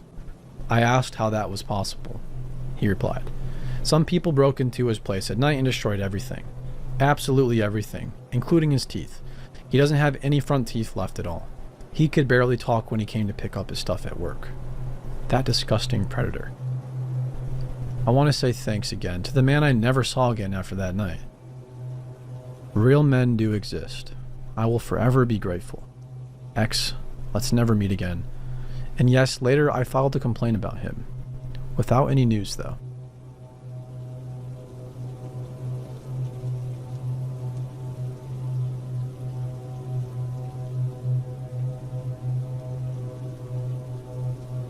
When I was a sophomore in college, I lived in a small but beautiful historic studio apartment in a small East Coast city that had somewhat of a reputation for crime and danger. However, the neighborhood I lived in was usually considered one of the good neighborhoods. It was close to the city's university, and it was mostly students living there, especially on the street my building was on. My building was a huge 4-story townhouse, if you can really call it that. It was really a mansion as a whole, built in 1895. The architecture was really awesome, with built-in bookshelves and huge mahogany pocket doors that slid into the walls. Anyways, the building wasn't exactly in mint condition, and my landlord was pretty lazy. He would always come by and check up on things and make promises to get stuff fixed, but never really got around to doing much of anything. The apartment I was renting was on the first floor. My front door immediately on the left as you walked in the building's door to the street. This door, the building's front door, which from the street opened to a small lobby area with only one door in it, mine and a staircase to the other apartments upstairs, was huge and heavy and was never locked. In fact, you couldn't lock it, and in fact, it didn't even close all the way. So basically, the door to my apartment was open to the street. I asked my landlord countless times to please do something about the front door, but he never did. Well, one night I was getting home from work, and it was pretty late, about 3:45 a.m. I worked as a pizza delivery driver at a place that was open really late every night, and I was just sitting on my couch watching a little bit of TV before I went to sleep. I had also gotten totally naked, something I truly loved being able to do considering I lived alone. Anyways, not 10 minutes since I'd gotten home and sat down, I hear 3 slow knocks at my door. I'm thinking, who would be at my door at this hour? What could they possibly want, and why didn't I hear the building's front door open like I normally do? Young and naive, I was half scared and half intrigued. Put a robe on and slowly crept towards the door, which, by the way, was right next to the couch where I was sitting. At this point in time, my door didn't have a peephole, so I just kinda had to take a leap of faith and open the door. When I did, a tall, emaciated, middle-aged man stood staring down at me with low eyes and a grin. He was wearing all black, many layers, and a big black trench coat. The first thing he said was, "Can I come in?"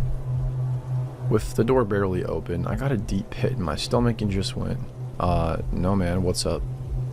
Just stared into my eyes, clearly disappointed, and then said, Well, I've seen you around.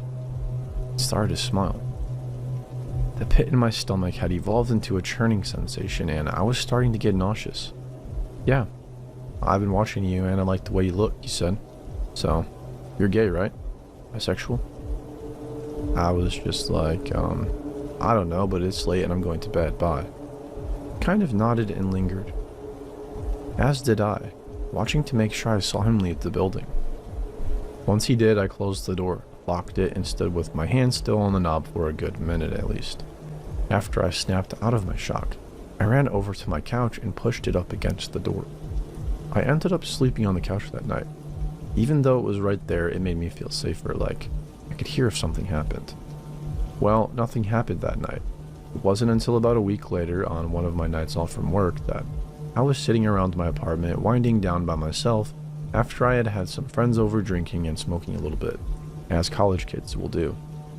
All of a sudden, I heard a weird rattling noise coming from across the room, so I turned off the music I was playing to find out that it was coming from none other than my front doorknob.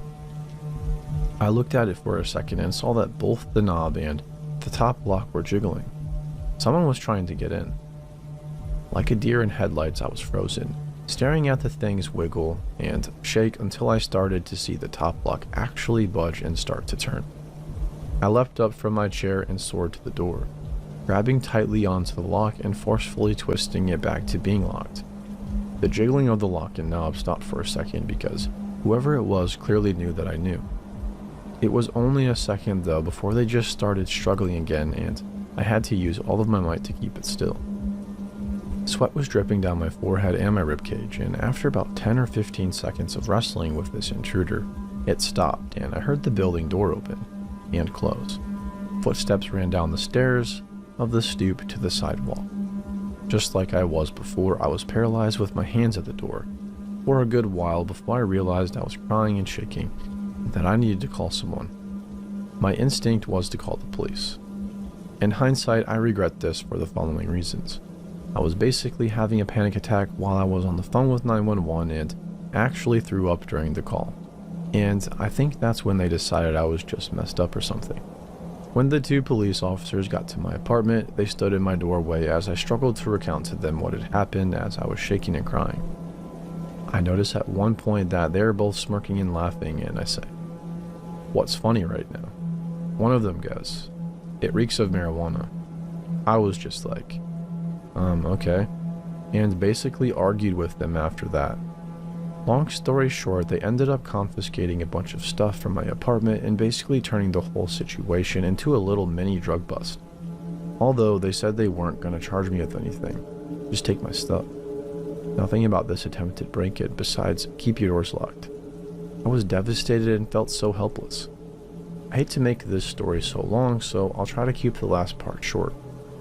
Basically, this same scenario happened one more time about 2 weeks from the last time. Only instead of calling the police, I called my dad, who raced down in an hour, a 2-hour drive from his house to this place, with the crowbar up his sleeve. Unfortunately, by the time he had gotten there, whoever it was had already left. They didn't struggle very hard this time.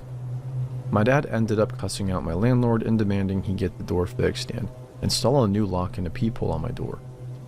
He did make this happen within a reasonable amount of time, and I also got one of those bars he wedged between the doorknob and the floor, as well as an aluminum baseball bat to protect myself with, so I felt a lot better from then on.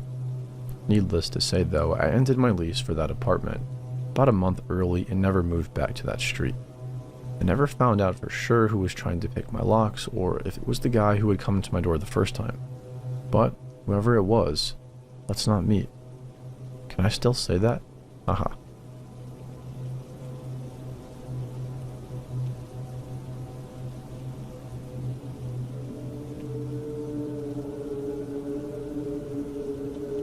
Long-time lurker, first-time poster, and all that.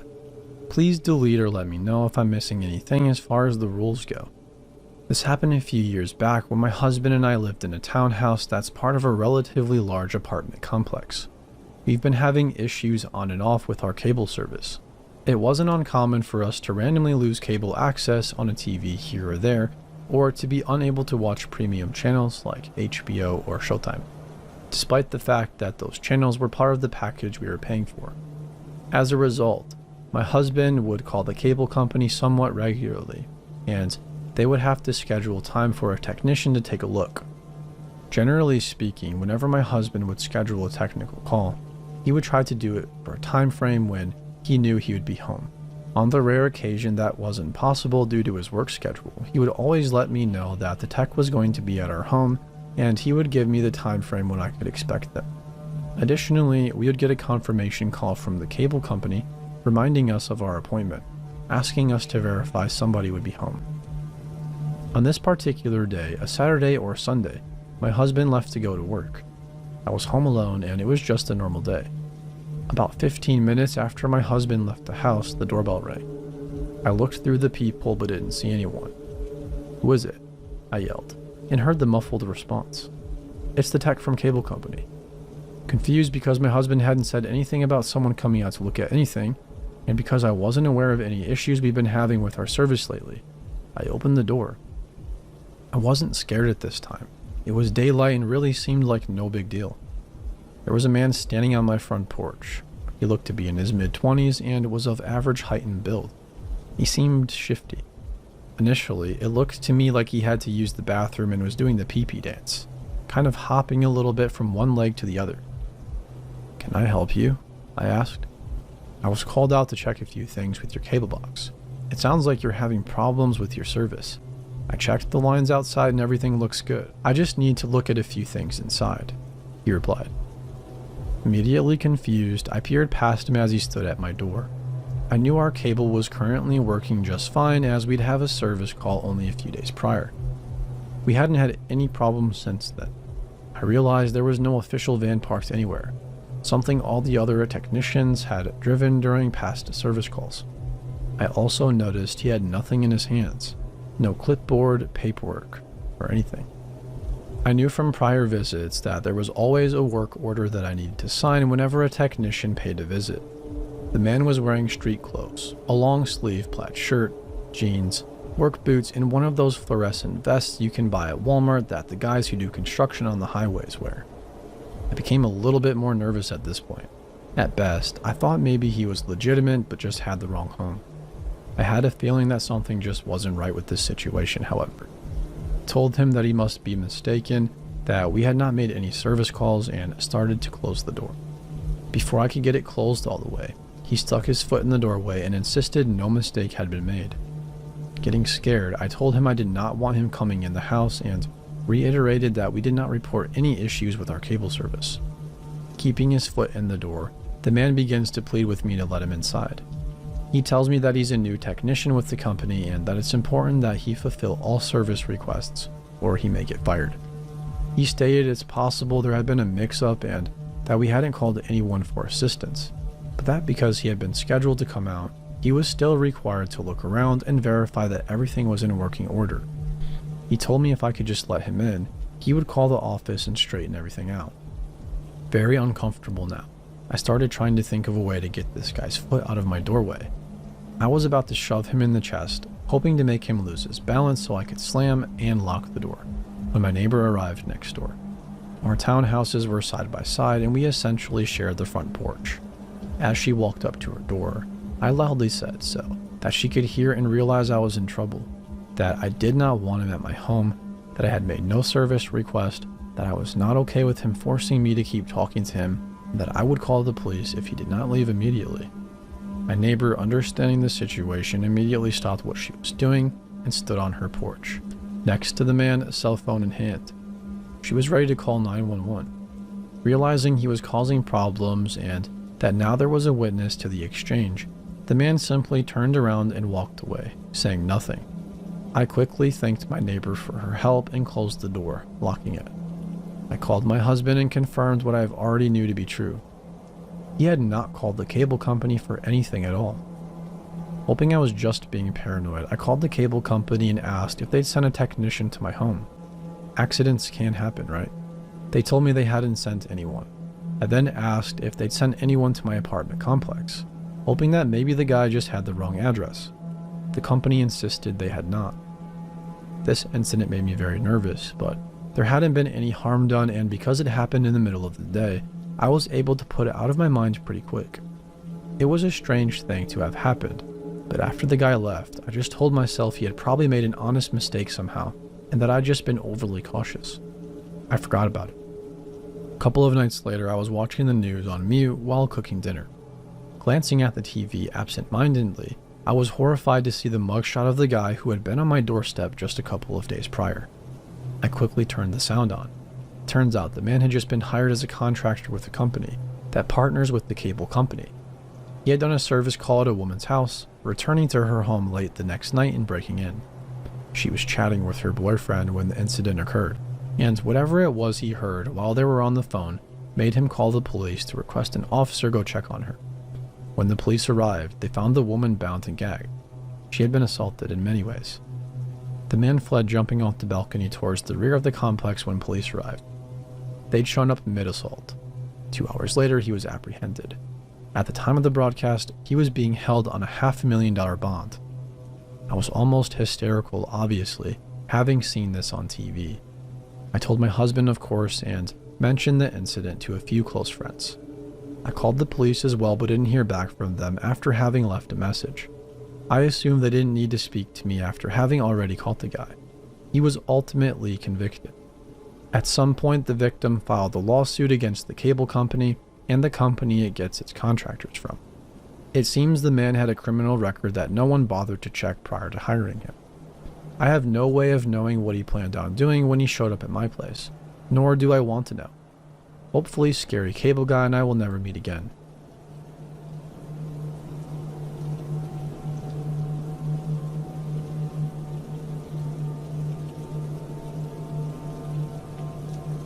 This is a comment I made on an Ask Reddit post. Another user thought this sub might find it interesting. Slight edits of the original comment for clarity and added some afterthoughts.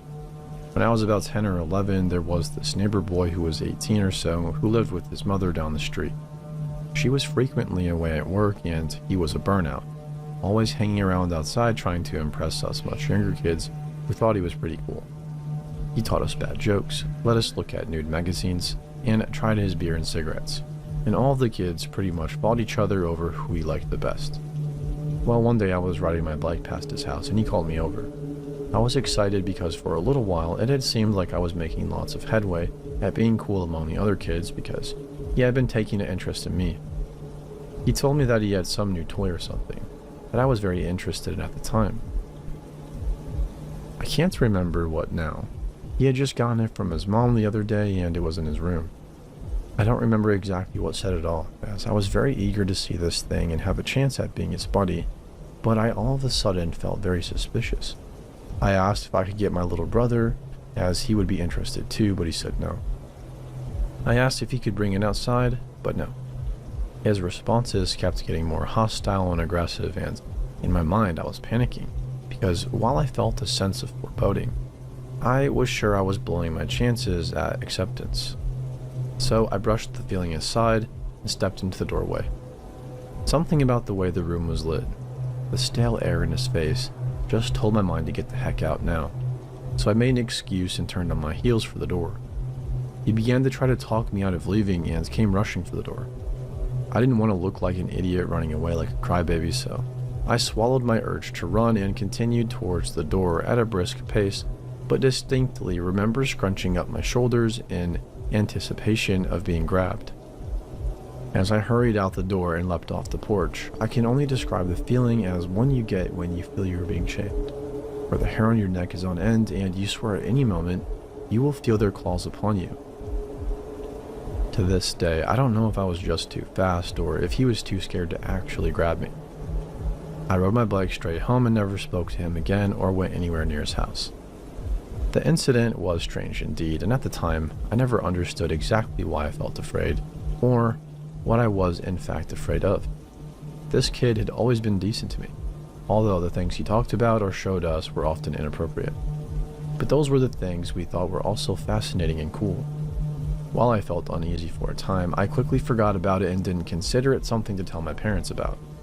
In fact, they'd likely have gotten mad at me for going into his house in the first place and turned it into somehow being my own fault. Anyways, after a couple of years we moved and forgot about him entirely. Now, the reason I remember this so well is because years later, as adults, my younger sister confessed to me that he had molested her. She had never told anyone. She also said several other kids she knew in the area had been abused by him as well. I had forgotten all about the memory until she brought it up, but it was still there, crystal clear. The most chilling part was when she told me how he had also lured her inside his house while his mom was at work by claiming he had something she liked inside.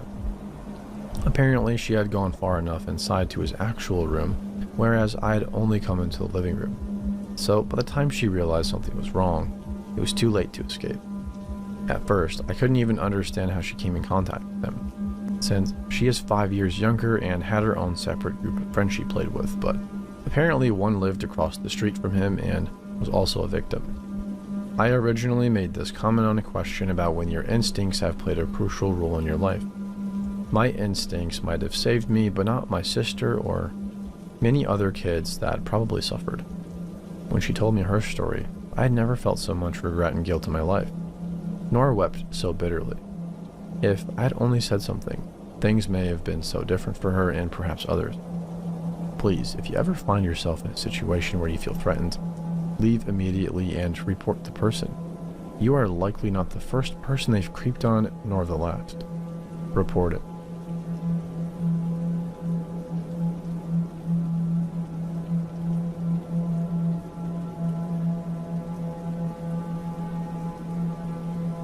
Just to preface this story, this happened about 12 years ago when I was around 13. The memories and emotions of this incident had faded away into the back of my mind, but recently I started having flashbacks of this incident, and it led to multiple panic attacks while driving in public. After some deliberation, I thought perhaps writing about it and sharing it with a community that might understand the fear of experiencing this sort of thing might help me feel validated in my emotions. So here goes. I was a 13-year-old living abroad when this happened. To give some short background info that might help you understand the story better, I was living in an apartment complex.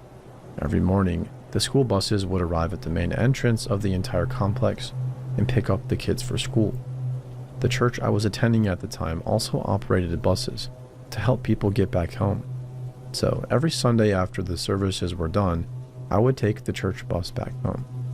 I never doubted my sense of security and safeness, since this kind of system made me feel safe and protected. That was until I met him one Sunday morning. I was a church kid and a quite involved one too. I was serving the youth group as a part of the welcome team for newcomers when I met him. He entered the chapel with his mother following behind, and she explained that they had recently moved to the country and were just starting to settle down. My first impression of him was that he was lanky, shy, and very quiet. He seemed so harmless, innocent, naive. So when his mom left him after filling out the form, I gave him a smile, greeted him, and led him to an empty street. And I thought nothing more of him until I saw him again in my small group. So I greeted him again, saying something like, "It's so nice to see you again." I still remember how he just shyly nodded, not really answering me.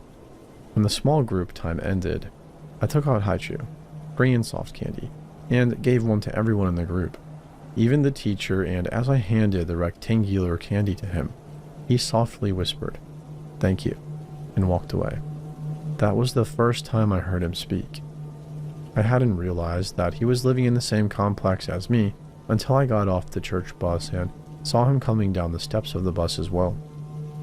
It was a funny coincidence, so I told him how weird it was that we were in the same small group and also living in the same complex.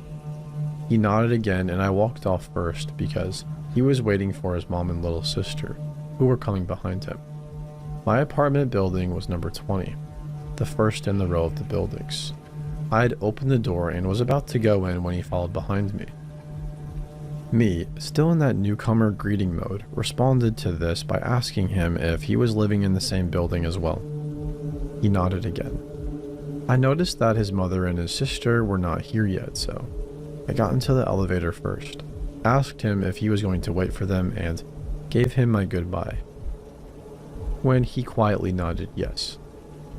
The next morning, I was waiting in the lobby when I got out of the elevator.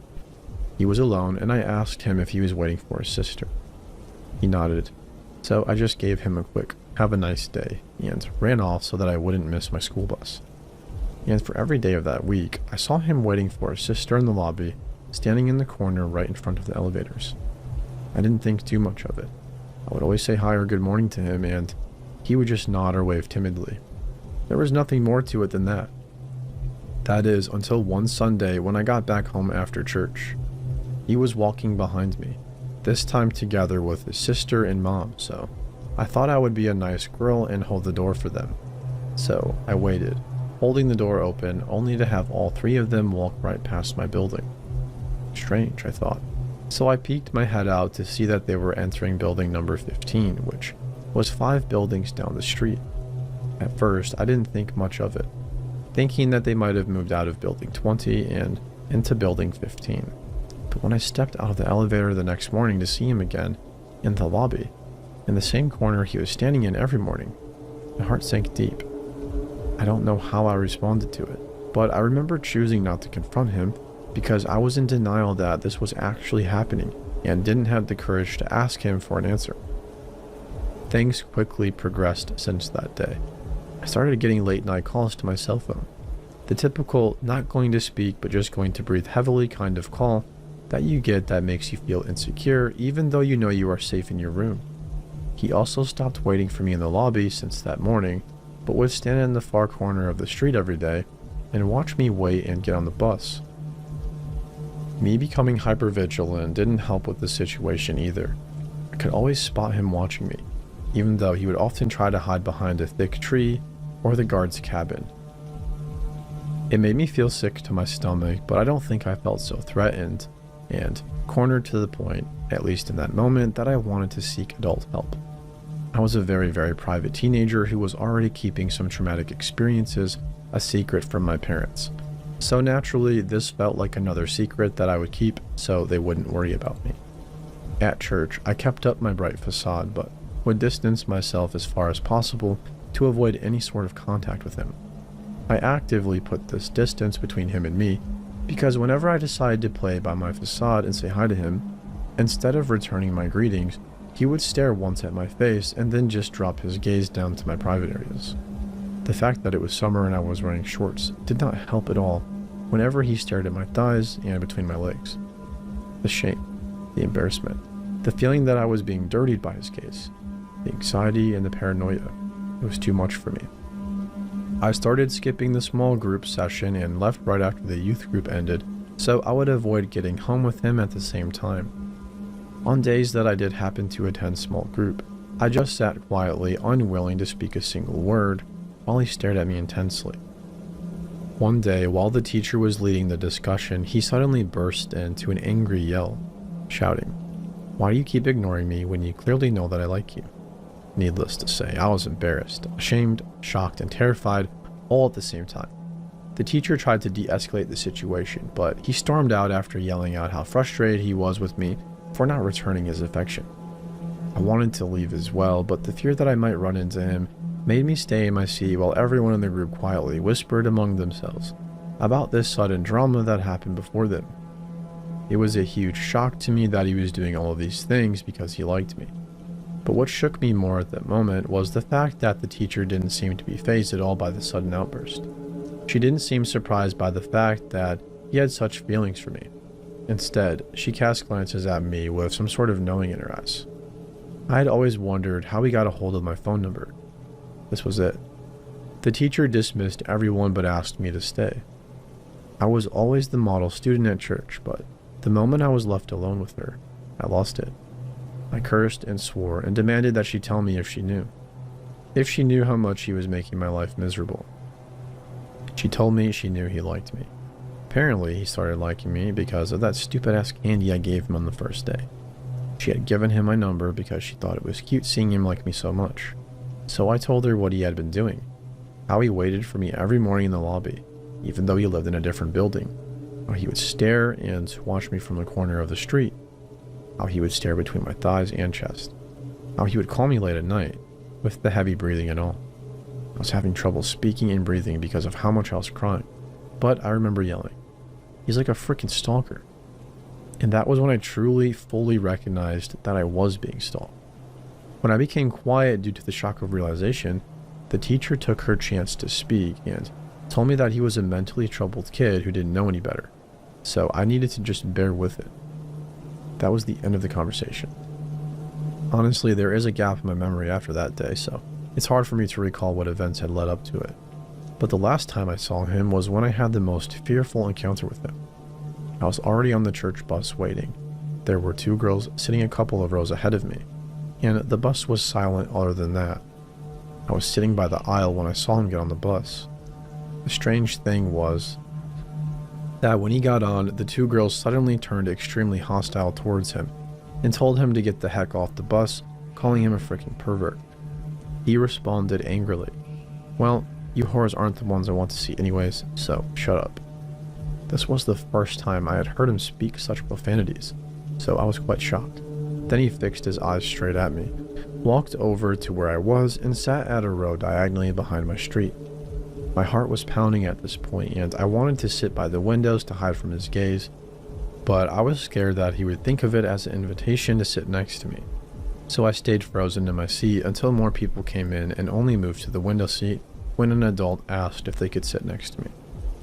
I think there was an instinctive feeling that told me I couldn't get off with him, so I purposefully got off at the stop before my apartment.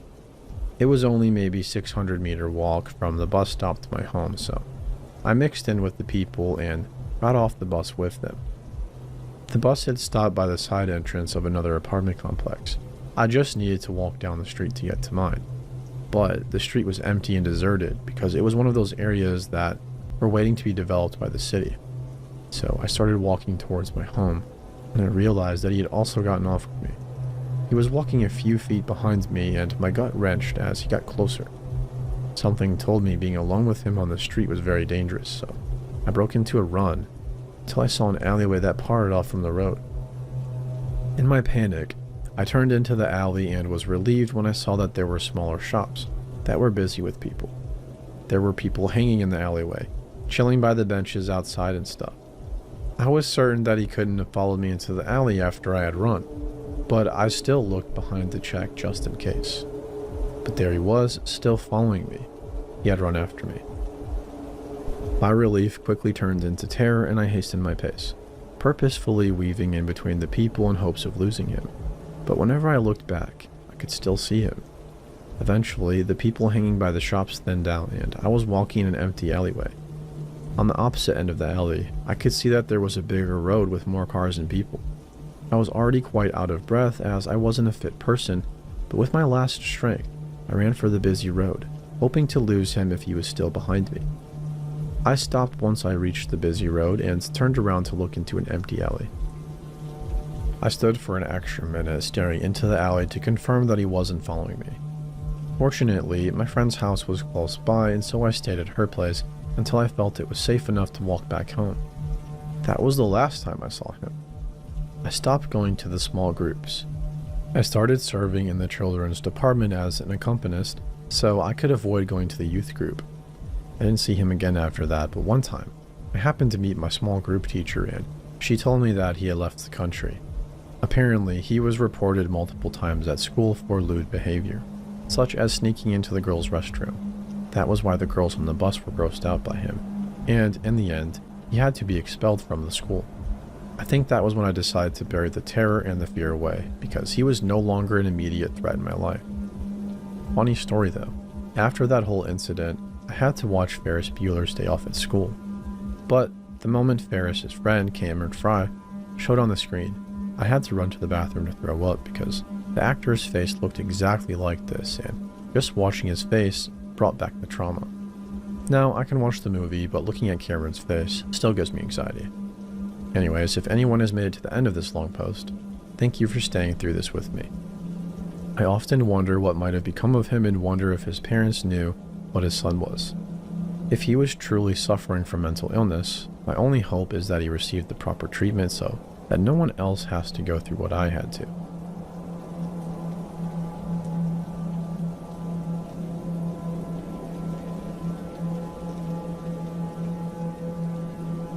Around 6 years ago, I worked in a small convenience store in a pretty quiet neighborhood. I was around 18 at the time, maybe a little bit older, and all of the staff members were female. With it being such a small store, we had 5 staff members who rotated shifts. I remember that when this incident took place, the manager had decided to take sick leave, and that left little old me to run the store, as I had been working there the longest. Our tiny little shop opened at 5 in the morning, and being the good sport that I am, I decided that I would work the early shifts because the other members of staff were a little bit nervous with their lack of training and opening, and the fact that it was the middle of winter. It was actually a little bit unnerving opening a store completely on your own while so dark and evidently quiet. One morning I opened the shutters at around 4:30 a.m. I turned on the crappy little heater as I made my way out the back to make myself a coffee and then went to the front of the store where our newspapers were, sat waiting to be put on the shelves. I got the papers out and headed outside for a cigarette before opening.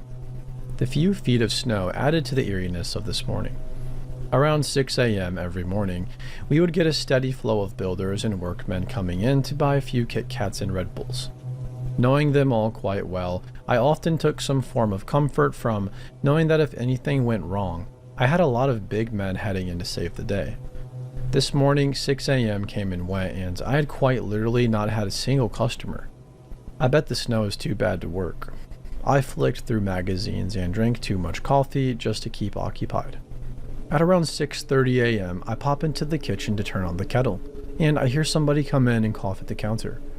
I make my way from out of the back and see a tall, lanky, intoxicated man standing staring at the cigarettes. I apologize for his delay and ask him what I can help with. I'm horrible. I was taken aback a little bit by what this man just said and repeated myself and asked what I can help with. Well, I think I need you to punch me in the face. I'm a terrible man. I don't know why I did it. I don't know. At this point, I was borderline shitting bricks. I know that if this man wanted to hurt me, there is not much I could do. I'm tiny in comparison. I try and play it off as a joke and say something along the lines of, "Don't be crazy. I don't go punching people." The man is not amused by me. For the first time, he looks at me, leans over the counter, and starts slurring disgusting things that he wants to do to me. What if I banged you so hard you couldn't breathe anymore? What if I made you bleed? I'm going to make you gag. Since you're such a slut. I need you to punch me, he said. My heart had stopped. We had no panic buttons. The only phone I had was just out of reach, but even if I had got it, there was nowhere to lock myself in while I waited for help. I was frozen. I just stared at this man blankly until I heard, "What the heck did you just say?" And a loud crack as I watched my bloody rapper friend's jaw was no longer in line with his face. Apparently when I was making my coffee, 2 customers had come in. Lanky Butt Nugget and one of my faithful builders that was later disappointed no one informed him it was a snow day. My builder pal wrestled our lovely friend out of the store where he managed to pretty swiftly disappear considering the amount of snow. That morning, I made my builder friend a cup of tea and didn't charge him for his purchases as a massive thank you for what he did. Who knows what may have happened.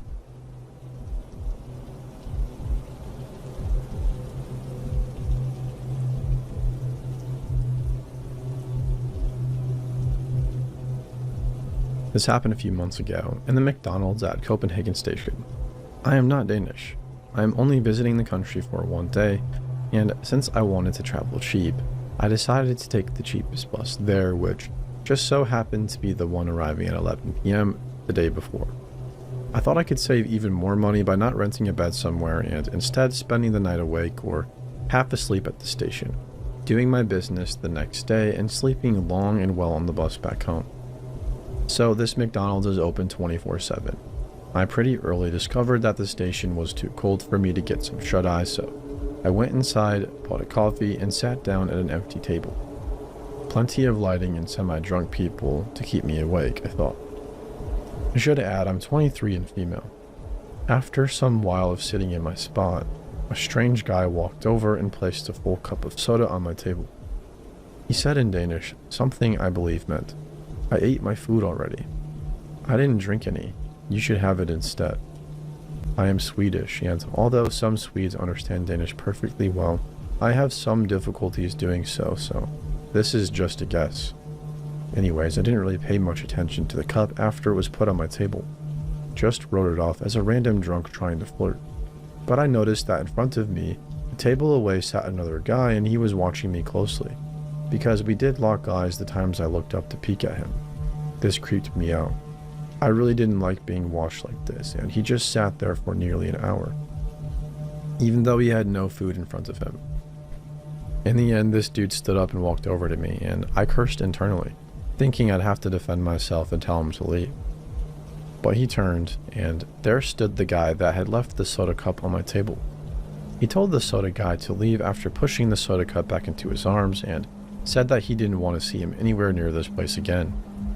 Then he turned to me and explained in English that that guy had walked by my table several times, glancing at me in the cup and probably waiting for me to drink it. He said he'd finished his meal a while ago and just stayed to watch over me, but had to leave and reminded me to be careful. I hadn't even noticed the soda guy supposedly pacing by. I was too fixated on this other dude, who just happened to be the good guy watching over me. Who knows what was in that soda, and what would have happened should I have gotten really thirsty and drank some of it.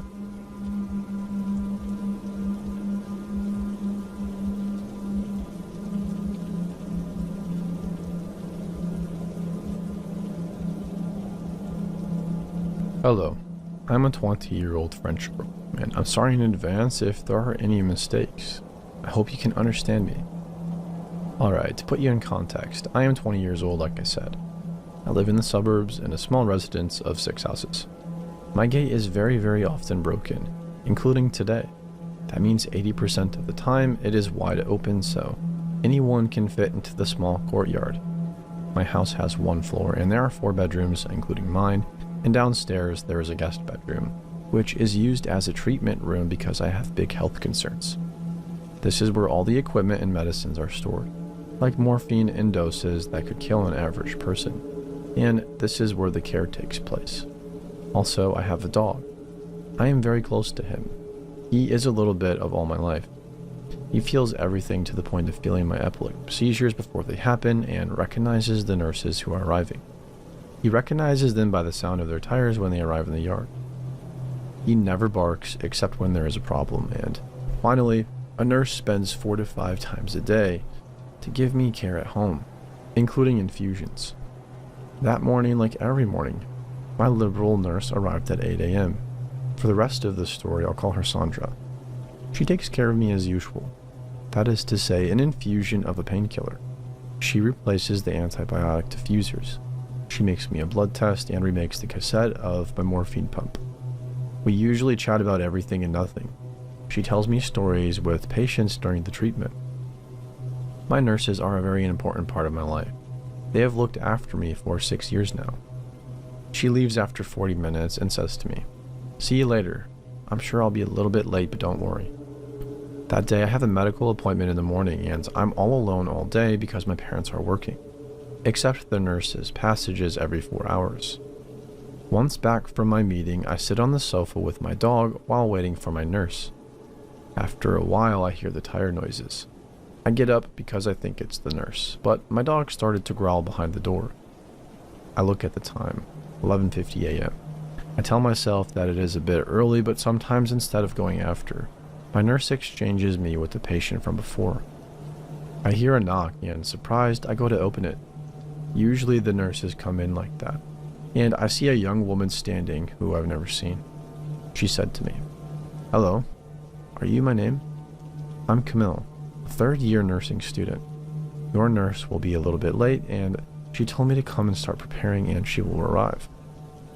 I'm not wary at all because I'm used to students coming, but I'm just a little bit surprised that Sandra didn't warn me because usually she warns me in the morning or sends me a message, and then she never leaves a student alone when it's the first time we see each other.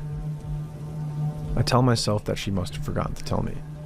I bring her in and show her the way to the treatment room. I take out the things for treatment while she washes her hands. My dog is weird. He growls at her as soon as she approaches me, and he turns around me. I was embarrassed, so I left him in the living room and closed the door to be quiet. I don't really care what she does. I let her do it. I'm on my phone at the moment. She begins to put the IV on the infusion stand and takes a syringe. Normally, we rinse my central catheter with a syringe of Defy serum already made. You just have to open the packaging, and there I see it's not a pre-made syringe, but a syringe that she has prepared. I look up and see that the ampoules for my treatment are intact and have not been opened. Yet I did hear the sound of ampoules breaking. I'm starting to think it's weird, and there she starts to approach me to inject the syringe when I get a message from my nurse. I'll be there in 5 minutes. Can you start pulling out the material? What? My blood has only run for one spin. I got up and said, I'm going to the toilet. I'm coming. I ran and locked myself in the downstairs bathroom. The whole time my dog was barking and growling. When I opened the door, he followed me straight up, so we were both in the bathroom. So I sent a message to my nurse. There is Camille, your student. Don't worry. And then she replied, Who? I started crying and I was really scared. Camille, who came and said, Is everything okay? I think she could see I was staying a long time. I said, Yes, yeah. Then I heard my front door slam. 2 minutes later I hear it opened, but I hear my nurse. Came out of the bathroom crying and she asked me what happened. Told her about it and showed the treatment room. So we called the police. They came, they examined, and they took samples. The syringe and the rest of what Camille had prepared. The test results were received a few days after receiving the products in the syringe and the infusion. In the syringe was a paralyzer. She had put a dose that could have paralyzed a woman of 120 kilograms. I'm only 40. And in the IV, it was a medicine to lower the heart rate. But it was so concentrated that it would have stopped anyone's heart. Today, we still don't know who Camille is, and luckily, I never heard from her again. I specified that she stole all my opioids, but no other things like my tablet, which was on the bed, or my computer, which was in the living room. In retrospect, I realized that my dog had sensed that this person didn't want me well, and I tell myself that I should have watched her because she was just a student and that my treatments are not paracetamol. And I keep wondering what could have happened if I hadn't looked at my phone. I'll give you news as soon as I have it, and if you have any questions, please do not hesitate.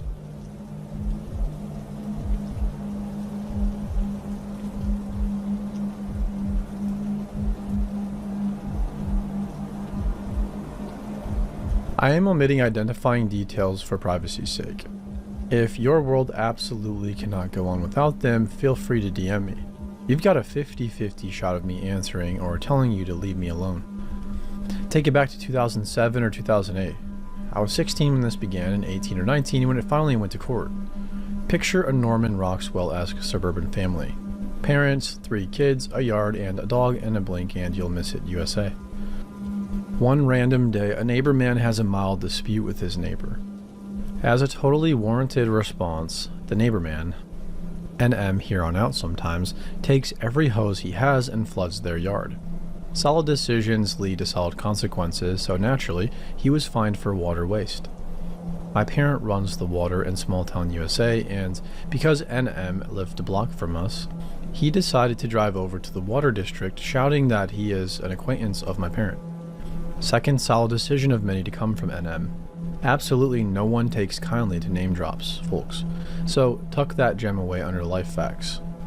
My parent comes in and tells him even if his kids did this, they would have the same repercussions. Glossing over the fact that, other than maybe driving by one another, none of us have ever actually interacted with NM. NM repeats the name of the man working the front desk as well as my parents' name and claims, "It's now personal," and storms out. My family members and I began to see NM at random places constantly.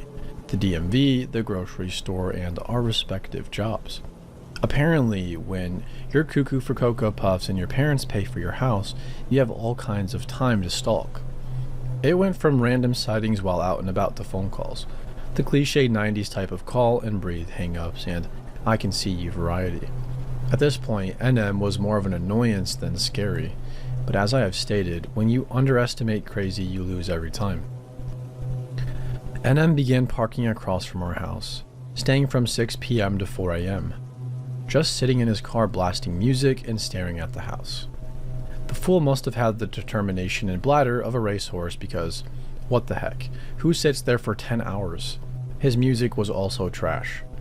Maybe he was just testing himself, seeing how long he could suffer through crappy music and a full bladder. I doubt anyone with a semi-rational concept of social interaction could fathom why. This went on from 3 to 4 times a week to a nightly occurrence. Imagine being a 16-year-old female that doesn't even feel comfortable changing in her room because of the prospect that he might see through the blinds somehow. Trying to sleep knowing he's out there. We were prisoners in our own home. He began to get bolder. NM drove his car, speeding and onto the sidewalk at my sibling and her partner while they were on the sidewalk out front coming home from a date. They both had to physically jump out of the way to avoid being hit. He made lewd gestures at me when I brought my dog out for a walk and was waiting for my sibling to come out and join us on the walk. It was so bad that I ended up crying and going inside. This had been going on for a year at this point. The cops always said the same thing. There's nothing we can do unless there is a threat made against you or somebody is harmed. My parent confronted NM, meaning he was tired of his crap, and asking him what he thought he was doing in the street after my incident, to which NM called the cops and they came asking us why we were harassing and threatening NM. I will never understand why the system waits until you are a victim rather than preventing someone from being victimized. Almost 2 years in and it's Christmas time. My parent has a brain aneurysm. Fortunately, they made it through without any lingering effects, which is extremely rare. I convinced my other parent, who had been living at the hospital with their sick partner, to come home and shower and eat. About 9 p.m., we get a knock at the door. A random man in ratty clothes, holding a Christmas present, says he is there to deliver it to the family name. We ask who sent him, and he says he can't say. We ask who he works for, and he shoves the gift at my parent and leaves. We are obviously uncomfortable opening it. The parent decides that they need to know what it is and opens the present. Inside is a 17-page document of the grounds on why NM is suing my parent that was currently in the hospital. Even I could tell it was fake with the grammatical errors and typos. NM took the time to sit and type this up himself, thinking it would scare us. The document and fake details he put in did not. The fact that this 40-something-year-old man was so fixated on our family that he sat and typed a 17-page fake document did scare us. Things progressed, and NM began pacing in front of his car and pretending to have phone calls where he talked about pushing my parent down the stairs or knowing where we kids went to school and worked and how easy it would be to access us at any time. At the time, I worked a closing shift that led me off about 1 a.m. He would be parked next to my car and follow me home. One time I even tried to take random roads and he still stayed right behind me, pulling up to the house with NM parked across the street. Think neighborhood street with maybe 5 feet between a car parked on one side and one on the other. And having to get out and run to the door was a nightmare. We were all exhausted from not only the aneurysm scare, but also living looking over our shoulders. My parents' friend told her friend, who was a DA, a district attorney, about the situation. She called and came over and took our case pro bono. Testifying was a wild ride. We had to put in official statements prior to being called to the stand. We were not allowed to be in the room when a family member was testifying, nor were we allowed to talk in the halls as we waited for our turn. Imagine reliving 2+ years of traumatic experiences, being cross-examined where you are made out to be a liar, and then not being able to have your family comfort or support you afterwards was not ideal. There was enough to put him away for 1.5 years, as well as grant a felony restraining order. We moved while he was still incarcerated. My sister passed while he was in prison, and he immediately tried to sue her estate. She was 21 at her death when he was released. He claimed that her testimony from him running his car at her and her partner was false and the only reason he was locked up. Not the case, as there were harassment and stalking charges, and that the money people donated to a GoFundMe for her accident he was entitled to.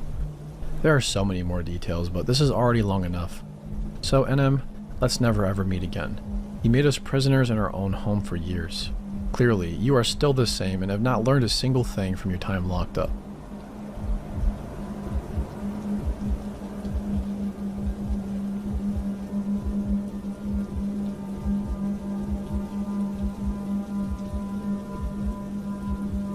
Due to my engagement ending, I had to move back in with my alcoholic dad while I save up to get my own apartment somewhere. My dad and I had a fight, so I decided to go stay at my friend's house that night because I needed a break from the drunken shenanigans at my house. I've known this friend since middle school, but she's always had questionable taste in guys. I figured everything was fine though, since she and her boyfriend have an infant son together. Her boyfriend went out that night with his friends, and my friend and I hung out and played with her son and dog until 11, when we decided to go to sleep. She showed me to the guest room and then went to her room to sleep with the baby. At around 2 a.m., her boyfriend comes home with some friends. I heard them moving around outside my door, and they weren't acting like typical drunk people. So I opened my door a creak and peeped outside. They were shooting up heroin, and by the looks on their faces, they were already pretty tweaked out. My friend's apartment is a 200-year-old house converted into 2 apartments, so there were no locks on the doors unless you had a skeleton key. My friend has insomnia since her baby is pretty colicky, and they had just gotten to sleep, so I didn't want to wake her. Plus, I'd have to go past the tweakers to get to her. So I decided to just try to sleep and hope they would leave us be. About 5 minutes later, my door opens and light spills in. These 2 guys are staring at me from the doorway, giggling. "Are you awake, baby girl?" they asked, and I lay still and tried to keep my breathing slow and even so I'd look asleep. Then somebody says something from a different room, so the tweakers leave my doorway to go talk to whoever said something. I quickly shut the door and got an Uber. I climbed out the bedroom window, which was luckily broken and quite easy to get out of. Then I went to my friend's bedroom and knocked on her window and told her what was going on so she and the baby could leave with me. My friend packed the bag and sent the baby with me, but decided to stay home to make sure her boyfriend didn't do anything stupid. The next morning, she tells me she had to call the cops on the tweakers' friends because she caught them trying to steal out of her son's piggy bank and they wouldn't leave.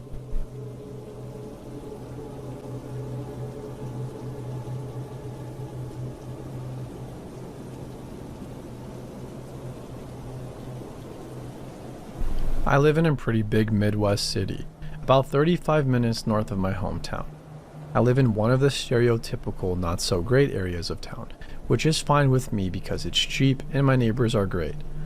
I live with my best friend and his husband. They are high-ranking Buddhist monks. Yes, really. So they travel a lot, which means I'm left alone in my house about 6 months of the year. For the past month or so, I've been experiencing some really strange stuff. Not paranormal, but somebody is messing with me. A few weeks ago, 2 of my tires got slashed. Okay, fine, whatever. I have insurance and roadside assistance. A few days after that, my back window got smashed in. I drive a baby Kia Soul, and spray painted across the back was the word cunt. When I walked outside the next morning, I barely noticed it, but the street lamp made it pretty obvious. Needless to say, I was pretty upset. By the way, I honestly don't have any enemies. I have like maybe 5 or 6 friends that I hang out with on a weekly or bi-weekly basis. Other than that, I'm at work or home. So I went to work that day, smashed back window and all, and worked through the longest day of my life. I work 8 a.m. to 5:30 p.m. At about 1 p.m., I got a text from an unknown number with a bunch of laughing emojis. I didn't think anything of it because, that 2016 life. Facebook, Tinder, etc. But I went home without any real worries that night and had some wine because it was a super crappy day. It wasn't until about 8 p.m. that night that I started getting really scared. That same random number had been texting me sporadically throughout the day, but I didn't respond. However, once I was home by myself, I got a text from the same number saying, "You look so pretty and relaxed. I hope you enjoy that book."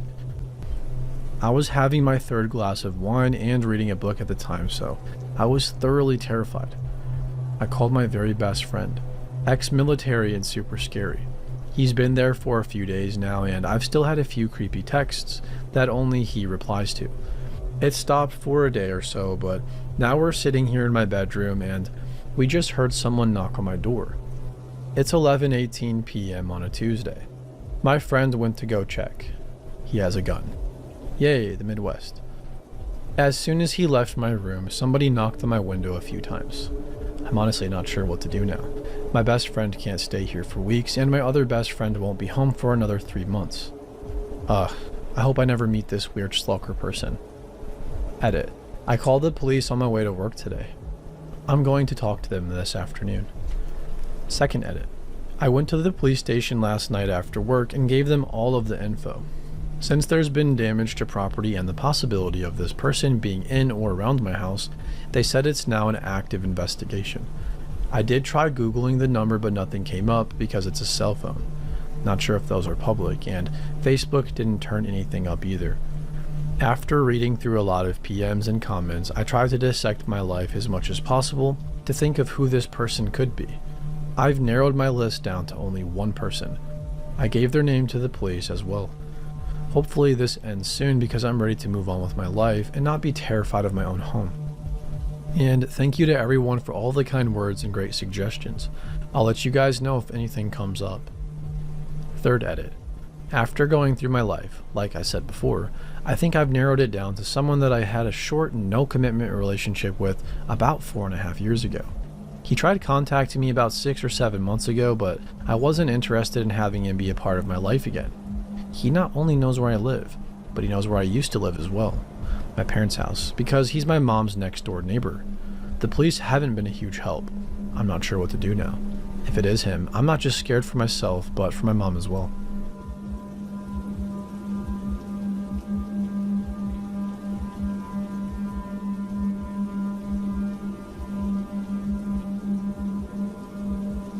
In the late 70s, my mom was in her 20s and living in a brand new apartment complex in Houston, Texas. It was so brand new that the phone service wasn't even fully working yet, and her building was one of the last to get access. My mom had just gotten back from a vacation to Cancun, and so had made a pretty hefty trip to the grocery store to restock her fridge and pantry. It took her several trips to the car and back, with her unlocking and relocking her front door each time she came in or out. During her trips, she noticed that a friend of her neighbor's was waiting outside their door. My mom had seen this man, Sven, and even hung out with him and her neighbors, a young couple, several times. He was Scandinavian, quite striking, and friendly. On her last trip up the stairs, Sven and my mom made eye contact once again, and he asked her, "Are they home?" with a nod to his friend's apartment. My mom replied that she didn't know. Sven explained that the three of them were meant to go to a movie but just assumed they were running late. My mom felt bad for him and said that she would offer for him to use her phone, but the service was out. Instead, she invited him to wait inside her apartment until her neighbors got home. My mom is a cautious woman. Even by her 20s, she had dealt with many creepy encounters. She always locked doors, looked twice, never made herself look timid, and questioned everyone's motives. She thought that she knew Sven well enough to know that he was well-intentioned and harmless. She and Sven entered the apartment, and he made himself comfortable on her couch. My mom went to putting her groceries away and grabbed a can of soda. She called to Sven. "Do you want some Coke?" he replied. "No thanks, I brought my own." My mom peeked around the doorway to see Sven arranging lines of cocaine on her coffee table. She walked out to him and he offered her some. She said a quick, "No thanks," and he told her to suit herself and lowered his face to the table with a rolled up dollar bill to his nose. My mom stood over him, watching in confused disbelief.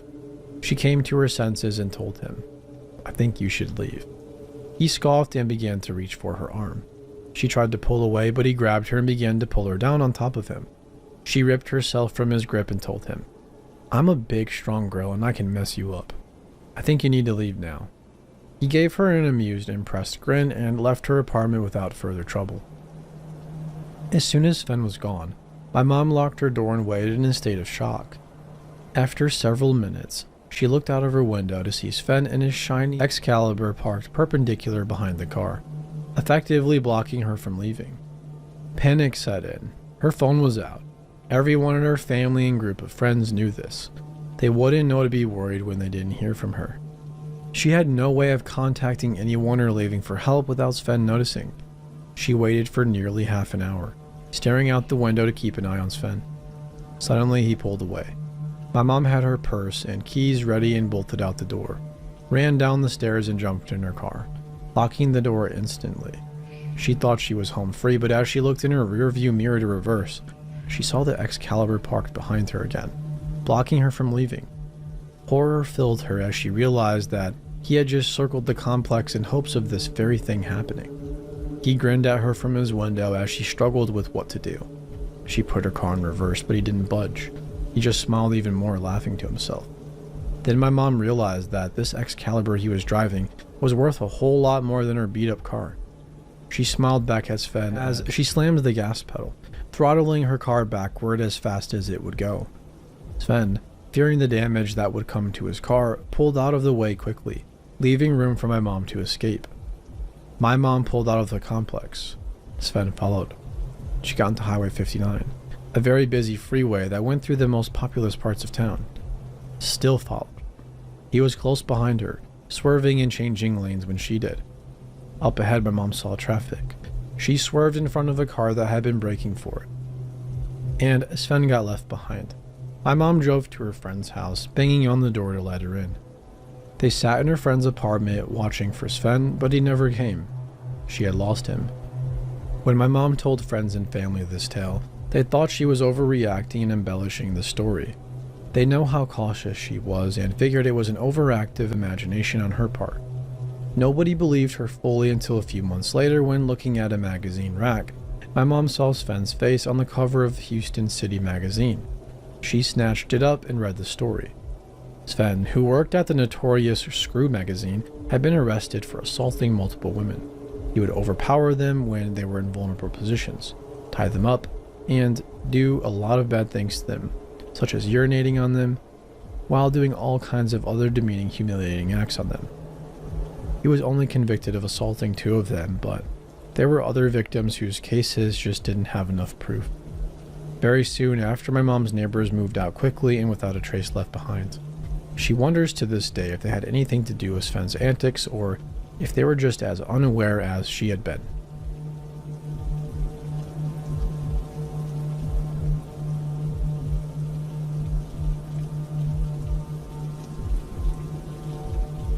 I was 14 years old and embracing rebellion against my parents, administrators, and anyone else who tried to stand in my way. A year earlier, I was arrested at school for possession of marijuana, and I was forced to attend court-ordered NA, along with other rehab counseling. My mom had dropped me off in a sketchy area of town for my weekly meeting that lasted from 8 to 10 p.m. It was summertime, so the sun had set before I got out. The NA meeting was hosted in a halfway house, on a block that had been pretty much occupied by nothing but other halfway houses. My mother was unaware of this at the time. The guys in my NA group were amazing. They had been through a lot and came out on the other side. They listened to me, understood me, gave me advice that I would cherish for years to come, and eventually protected me from grave danger. The house my NA meeting was located in happened to be on a one-way street with no street parking. However, there was a gas station around the corner that had ample parking. So my mom told me to walk about 2.5 blocks to the gas station after the meeting for her to pick me up. After my group one night, I made my way up the street, heading for the gas station, which was directly behind the houses I was passing. I got to the last house on the block, right before I planned to turn left to go 1 block west to my pickup. That's when I saw them. There was a group of men on the porch, maybe 5 or 6, and one with a mirror on his lap. They immediately called out to me, asking my name, what I was doing. I ignored them and sped up my pace, but before I could get past, they were walking towards me. One of them asked for the time, and I immediately knew I had to run. I sprinted back down the street from where I'd come, and they proceeded to chase after me. I knew I couldn't outrun them, so I dipped into a driveway, drove under a parked truck, and hid knowing my life was on the line. They followed me within inches of where I hid. I could hear them saying, "Where the heck did she go? Find her." I trembled, lying on my belly underneath the truck, waiting for someone to drag me out by my ankles. They searched the yard. I could hear them pushing through the bushes to find me. After several minutes, which felt like forever, they decided that I must have gotten away and returned to their halfway house. I slid out from under the truck and climbed a fence that separated the property I was on from the house my meeting was in. I ran back into my meeting house, where they were still all gathered, and told them what happened. I wish I could still remember their names, but I will never forget the way they comforted me and the protective nature they displayed. As soon as I told them what happened, several of them stood up and took action. I don't know what they did, but I was chaperoned by the few guys that stayed behind back to the gas station where my mother was waiting anxiously. We told her this scenario and she took me to the police station to make a report. We never heard if any legal action was taken, but I have no doubt that my NA boys unleashed a furious vengeance on those weirdos. I wish I could have spent more time with them.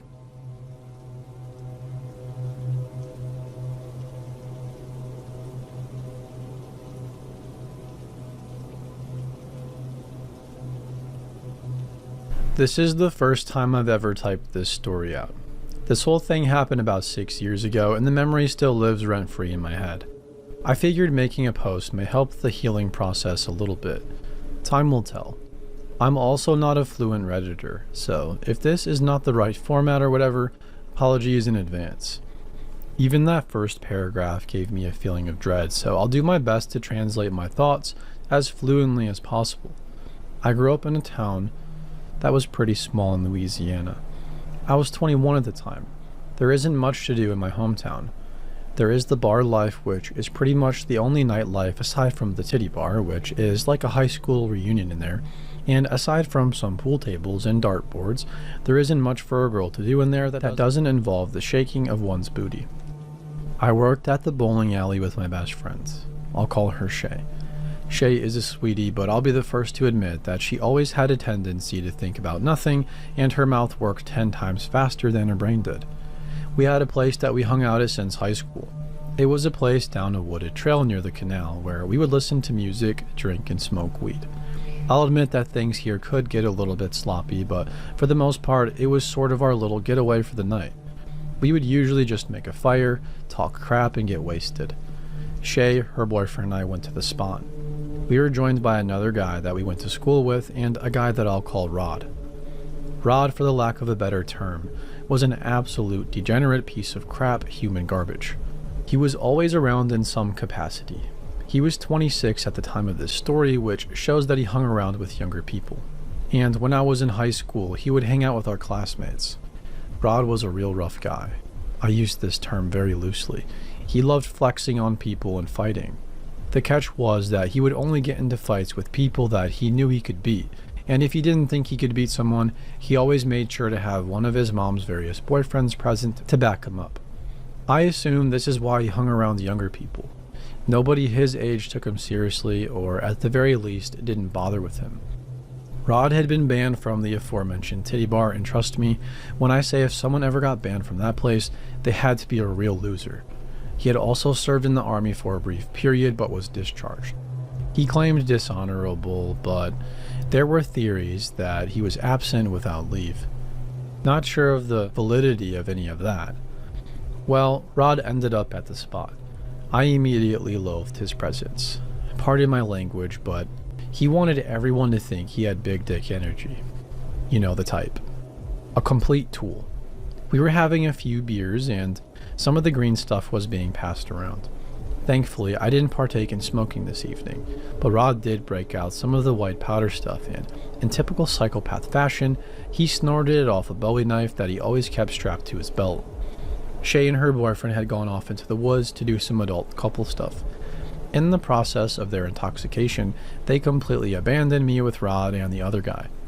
Rod made some suggestive remarks to me, mostly having to do with my ability to... I think we can all piece it together. The guy that was with us started getting uncomfortable and decided to bail, leaving me with Rod. Trust me, this was never going to be a thing and I wasn't going to stay with him alone. Finally, as I'm gathering my things to leave, he just asks outright if I wanted to have sex with him. I gave him a no. This led us to an argument where he called me some very unflattering things. I don't know how long this lasted, but it was long enough. The next thing I know, he grabs me by the shirt and rips it, and before I could comprehend anything else, I was lying face down in the dirt, feeling like I had been punched in the stomach and like I was peeing on myself. I looked up at him and realized that he had stabbed me. He had a look of shock on his face, then a look of panic. He approached me, and to this day, I don't know what for. I was able to get my hands on a clump of concrete and smashed him in the face with it, which gave me some time to flee. I was bleeding profusely from my abdomen, and let me tell you, when your body starts shutting down, it is one of the weirdest feelings in the world. I knew I was dying and I knew I wasn't going to make it. And I was expecting at some point to see white lights and dead relatives. As I made my way through the trees, I did see visions of my mother, which I followed. And when I would stop, I would hear voices instructing me to keep going. Yeah, it's cheesy, I know, but I didn't get to choose my dopamine hallucinations. In reality, my mom didn't show me anything I didn't know, and the voices were telling me some very common sense things. It just goes to show you how your brain works in response to trauma sometimes. I eventually made it to a road where I finally ran into a fish and wildlife agent, to who this day I give full credit for saving my life. Rod was arrested after a few days. He actually passed away while incarcerated. Never had to see the inside of a courtroom. Never bothered to figure out how. The trauma didn't end there though. Rod's mother spent months harassing my family over his arrest, and at one point she confronted me and called me a whore. This prompted my older sister to slap her, and my older brother later went to their house. Still not sure what he said or did, but the harassment stopped. I have a constant reminder anytime I take my shirt off over my abdomen. I developed a pain pill addiction due to this, which I kicked. It was accidental due to, well, pain. Shay fell into a depression for a time over the guilt of leaving me. I forgave her and told her she couldn't expect him to stab me, but I would be lying if I said I didn't hold some animosity over it for a while. I'm doing much better in the past couple of years. I still haven't come to terms with everything, but I'm making progress. I only have flashbacks once or twice a day now, where it used to be much more frequent.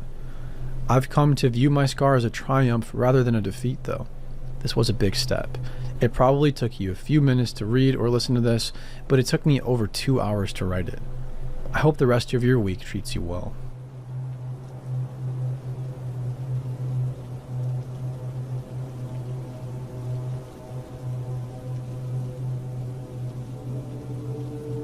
This little encounter occurred a few years ago when I was maybe 15 or 16.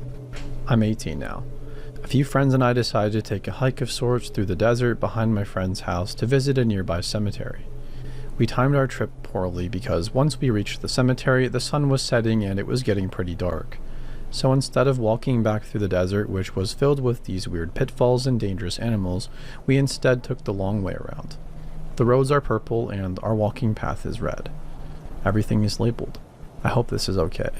I'm not very articulate with words. Anyways, we were almost back home, just about to reach our high school, lights, and civilization when we saw this man just standing in the middle of the road. He has this big gun, a shotgun, resting on his shoulder as he stares down the road. He hasn't seen us yet. My friend and I just stop and stare at each other like, what do we do? We decide to just keep walking and mind our own business. The man hears us and spins around, now staring at us. We do the whole deer in headlights thing until the man starts to just freaking laugh. Terrified, we bolt. Adrenaline was pumping through my body faster than my blood was. That man tried to run after us for a bit, but didn't keep up. The next day, I was at my same friend's house when sirens started to blare throughout the entire neighborhood. Apparently, someone with a gun had been running around and attacked someone.